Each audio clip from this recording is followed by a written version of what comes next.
कि ਇੱਥੇ ਮਿਹਨਤ ਦਾ ਮੁੱਲ ਪੈਂਦਾ, ਉੱਥੇ ਮਿਹਨਤ ਦਾ ਮੁੱਲ ਨਹੀਂ ਪੈਂਦਾ? ਐਕਚੁਅਲੀ ਇਹ ਫੇਜ਼ ਆਫ ਲਾਈਫ ਹੁੰਦਾ, ਇਹਦੇ ਪਿੱਛੇ ਕਿੰਨਾ ਸਟਰਗਲ ਆ, ਕਿੰਨੀਆਂ ਰਾਤਾਂ ਜਾਗੇ ਹੋਏ ਆ, ਸਨੋ 'ਚ ਵੀ ਬਾਹਰ ਕੰਮ ਕਰ ਰਹੇ ਆ, ਕਿੰਨਾ ਹਾਰਡ ਵਰਕ ਆ। That's why it's called land of opportunities. India ਵਿੱਚ ਲਾਜ਼ ਦੀ ਉਨੀ ਵੈਲਿਊ ਨਹੀਂ ਪਤਾ ਜਿੰਨੀ ਇੱਥੇ ਆ ਕੇ ਪਤਾ ਚੱਲਦੀ ਹੈ। ਇੰਡੀਆ 'ਚ ਲਾਜ਼ ਤਾਂ ਹੈਗੇ ਆ ਬਟ ਉੱਥੇ ਇੰਪਲੀਮੈਂਟ ਨਹੀਂ ਹੁੰਦੇ, ਪਰ ਇੱਥੇ ਤੁਹਾਨੂੰ ਆ ਕੇ ਕਰਨੇ ਪੈਂਦੇ ਆ। ਕੀ ਬੂਮ ਆਇਆ ਹੈ ਵਾਕਈ ਟਰੱਕਿੰਗ ਇੰਡਸਟਰੀ ਵਿੱਚ? ਕੋਈ ਕੈਜੂਅਲਟੀ ਹੋ ਗਈ ਜਾਂ ਕੋਈ ਐਕਸੀਡੈਂਟ ਹੋ ਗਿਆ, ਤੁਸੀਂ ਐਜ਼ ਏ ਕੰਪਨੀ ਤੁਸੀਂ ਅਨਸਰੇਬਲ ਹੋ। ਉਹਦੇ ਬੂਮ ਨਹੀਂ ਕੀਤਾ ਅਸੀਂ ਆ ਕੇ ਉਹਦਾ ਫਾਹਾ ਵੱਢਿਆ। ਕੀ ਵਾਕਈ ਕਹਿ ਸਕਦੇ ਹੋ ਕਿ ਪੈਸਾ ਹੈਗਾ ਇਸ ਇੰਡਸਟਰੀ ਵਿੱਚ? ਤੁਸੀਂ ਕਰ ਸਕਦੇ ਹੋ, ਐਂਬੀਸ਼ਨ ਡੈਫੀਨਿਟਲੀ ਹੋਣਾ ਚਾਹੀਦਾ, ਪ੍ਰੋਜ਼ ਐਂਡ ਕੌਨਸ ਦੋਨੇ ਪਤਾ ਹੋਣ। ਅੱਜ ਬਹੁਤ ਸਾਰੇ ਹਾਦਸੇ ਹੋ ਰਹੇ ਨੇ, ਟੀਵੀ ਵੀ ਵਾਚ ਕਰੀ ਜਾ ਰਹੇ ਆ, ਉਹ ਦੇਖੀ ਵੀ ਜਾਂਦੇ, ਟਰੱਕ ਵੀ ਚਲਾ ਰਹੇ ਆ। ਅਸੀਂ ਸਮਝਦੇ ਨਹੀਂ ਵੀ ਇਹ ਕਿੱਡੀ ਵੱਡੀ ਰਿਸਪੌਂਸਿਬਿਲਿਟੀ ਹੈ ਜਿਹਦੇ ਤੇ ਅਸੀਂ ਬੈਠੇ ਹਾਂ। ਸਿਰਫ ਸੈਟਰਡੇ ਸੰਡੇ ਰਹਿ ਗਿਆ ਗੁਰਦੁਆਰਿਆਂ ਦਾ, ਕਿਉਂ ਬੱਚਿਆਂ ਦਾ ਆਣਾ ਘਟਦਾ ਜਾ ਰਿਹਾ? ਬਿਰਤੀਆਂ ਸਾਡੀਆਂ ਖਾਣ ਤੱਕ ਸੀਮਤ ਨੇ, ਗੁਰੂ ਦੇ ਸ਼ਬਦ ਨਾਲ ਜੁੜਨ ਦੀਆਂ ਨਹੀਂ ਹੈਗੀਆਂ, ਤਾਂ ਫਿਰ ਉੱਥੇ ਉਹ ਹਜੇ ਹੀ ਸਾਡੇ ਪੱਲੇ ਪੈਣਾ ਵਾ।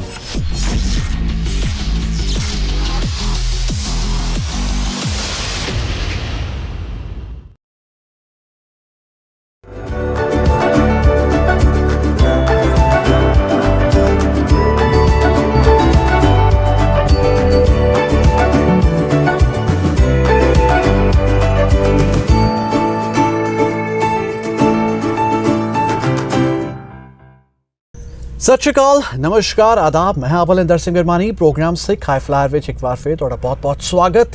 हमेशा की तरह अज भी खास शख्स मेरे नाल मौजूद ने और मैं तुहानूं दसदा इस समय असीं मौजूद हाँ अमेरिका के ओहायो सूबे के बड़े ही सोहने शहर कोलंबस विच, और अज असीं मिल के कहांगे सिख हाई फ्लायर सरदार परमजीत सिंह जी नूं।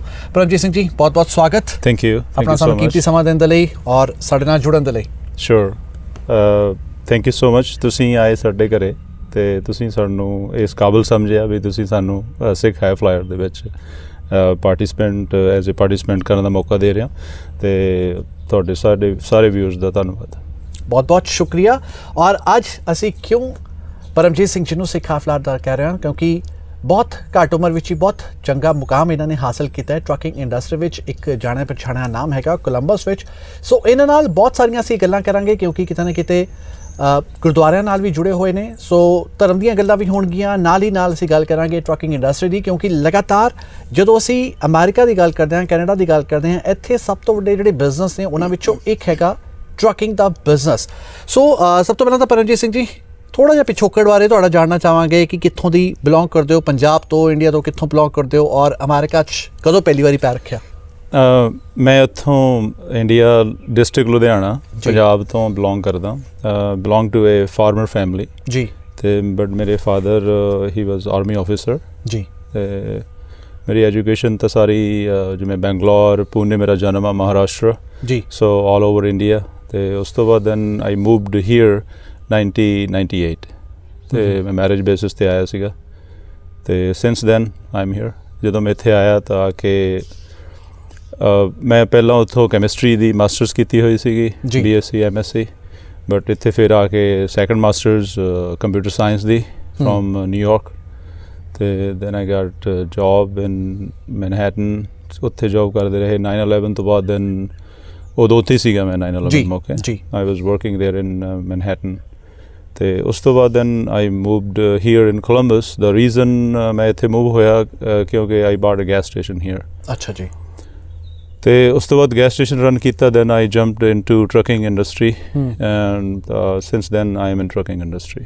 ਥੋੜ੍ਹਾ ਚਿਰ ਜੋਬ ਕਰਨ ਤੋਂ ਬਾਅਦ ਕੰਪਿਊਟਰ ਦੀ, then I bought my on gas station, you know being your own boss and all that, ਜਿਹੜੀਆਂ ਗੱਲਾਂ ਹੁੰਦੀਆਂ ਤੁਹਾਡੇ ਮਨ ਦੇ ਵਿੱਚ ਇੱਥੇ ਆਲਵੇਜ਼ ਹੋਣੀਆਂ ਵੀ ਚਾਹੀਦੀਆਂ, ਆਪਣੇ ਹੁੰਦੀਆਂ ਵੀ ਆ ਜੀ। ਤੇ ਉਹ ਇੱਕ ਮੋਟੀਵੇਸ਼ਨ ਹੁੰਦੀ ਹੈ ਵੀ ਹਾਂ ਤੁਸੀਂ ਗਾਹਾਂ ਵਧੋ ਜਾਂ ਜੋ ਵੀ ਆ। ਤੇ this is how I ended up in trucking industry now. ਪਰ ਪਰਮਜੀਤ ਜੀ, ਜਿਵੇਂ ਤੁਸੀਂ ਦੱਸ ਰਹੇ ਹੋ ਕਿ पंजाब ਨੂੰ ਛੱਡ ਕੇ ਅਮਰੀਕਾ ਵਿੱਚ ਵਸਣਾ ਇੱਕ ਬਹੁਤ ਵੱਡਾ ਮੇਜਰ ਸਟੈਪ ਹੁੰਦਾ। ਦੂਜੇ ਪਾਸੇ ਤੁਸੀਂ ਕੈਮਿਸਟਰੀ ਵਿੱਚ ਮਾਸਟਰਸ ਕੀਤੀ, ਉਸ ਤੋਂ ਬਾਅਦ ਇੱਥੇ IT ਵਿੱਚ ਵੀ ਮਾਸਟਰਸ ਕੀਤੀ ਦੁਬਾਰਾ, ਲੇਕਿਨ ਹੁਣ ਤੁਸੀਂ ਐਜ਼ ਏ ਐਂਟਰਪ੍ਰੀਨਿਓਰ ਕੰਮ ਕਰ ਰਹੇ ਹੋ ਟਰਕਿੰਗ ਇੰਡਸਟਰੀ ਵਿੱਚੋਂ। ਇੰਨਾ ਵੱਡਾ ਬਦਲਾਅ ਕਿਵੇਂ? ਪਹਿਲਾਂ ਕੈਮਿਸਟਰੀ, ਫਿਰ IT, ਉਸ ਤੋਂ ਬਾਅਦ ਟਰਕਿੰਗ, ਤਿੰਨ ਪੜਾਅ ਲਗਾਤਾਰ ਜ਼ਿੰਦਗੀ ਦੇ ਚੇਂਜ ਹੁੰਦੇ ਗਏ, ਐਸਾ ਕਿਉਂ? ਐਕਚੁਅਲੀ ਇਹ ਕੀ ਆ, ਮੈਂ ਤਾਂ ਇਹ ਸਮਝਦਾ ਵਾਂ ਦਿਸ is how the life should ਗੋ ਜੀ। ਵੀ ਜਿਵੇਂ ਵੀ ਤੁਹਾਨੂੰ ਲੱਗ ਰਿਹਾ ਵੀ ਸਮੇਂ ਦੇ ਵਿੱਚ, ਜਿਵੇਂ ਆਈ ਡਿਡ ਮਾਸਟਰਸ ਤੇ ਮੈਨੂੰ ਉੱਥੇ ਜੋਬ ਮਿਲ ਗਈ ਸੀਗੀ। ਹਾਂਜੀ, okay. So I was working as a science teacher, ਮੈਨੂੰ ਗਵਰਨਮੈਂਟ ਜੋਬ ਮਿਲ ਗਈ ਸੀ ਉੱਥੇ। ਤੇ ਦੈਨ ਮੈਨੂੰ ਸੀਨੀਅਰ ਸੈਕੰਡਰੀ ਸਕੂਲ ਦੇ ਵਿੱਚ ਲੈਕਚਰਰ ਦੀ ਜੌਬ ਵੀ ਮਿਲ ਗਈ ਸੀ। ਠੀਕ ਹੈ। But I never joined because ਮੇਰਾ ਅਮਰੀਕਾ ਦਾ ਵੀਜ਼ਾ ਲੱਗ ਗਿਆ ਸੀ ਉਦੋਂ। ਤੇ ਬਟ ਦੇਅਰ ਇਹ ਇੱਕ ਬਹੁਤ ਵੱਡੀ ਗੱਲ ਹੁੰਦੀ ਆ ਆਪਣੇ ਉੱਥੇ ਵੀ ਅਮਰੀਕਾ ਦਾ ਵੀਜ਼ਾ ਲੱਗ ਗਿਆ, ਹੁਣ ਆਪਾਂ ਨੂੰ ਕੀ ਲੋੜ ਇੱਥੇ ਕੁਛ ਕਰਨ ਦੀ, ਰਹਿਣ ਦੀ। ਤੇ ਮੈਂ ਜੁਆਇਨ ਵੀ ਨਹੀਂ ਕੀਤਾ ਜਾ ਕੇ। ਉਹੀ ਉਸ ਸਟਰੀਮ ਦੇ ਵਿੱਚ ਜਿਵੇਂ ਲੋਕ ਸੋਚਦੇ ਆ ਉਵੇਂ ਹੀ ਐਕਚੁਅਲੀ ਉਸੇ ਬਹਾਅ ਦੇ ਵਿੱਚ ਹਰ ਇੱਕ ਬੰਦਾ ਚੱਲਦਾ। यानी कि ये कहा जाए कि परमजीत जी ਨੂੰ ਉਸ ਵੀਜ਼ਾ ਦੇ ਅੰਦਰ ਡਾਲਰਸ ਦੀ ਥੋੜੀ ਜਿਹੀ ਚਮਕ ਦਿਖਾਈ ਦਿੱਤੀ।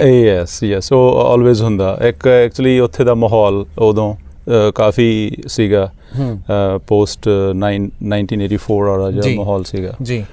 ਤੇ every parents want their kids to be go abroad, ਵੀ ਇੱਥੋਂ ਨਿਕਲ ਜਾਣ ਉਹ ਕਿਵੇਂ ਨਾ ਕਿਵੇਂ, ਕਿਉਂਕਿ ਉੱਥੇ ਮਾਹੌਲ ਹੀ ਇਸ ਤਰ੍ਹਾਂ ਚੱਲਦਾ ਸੀ।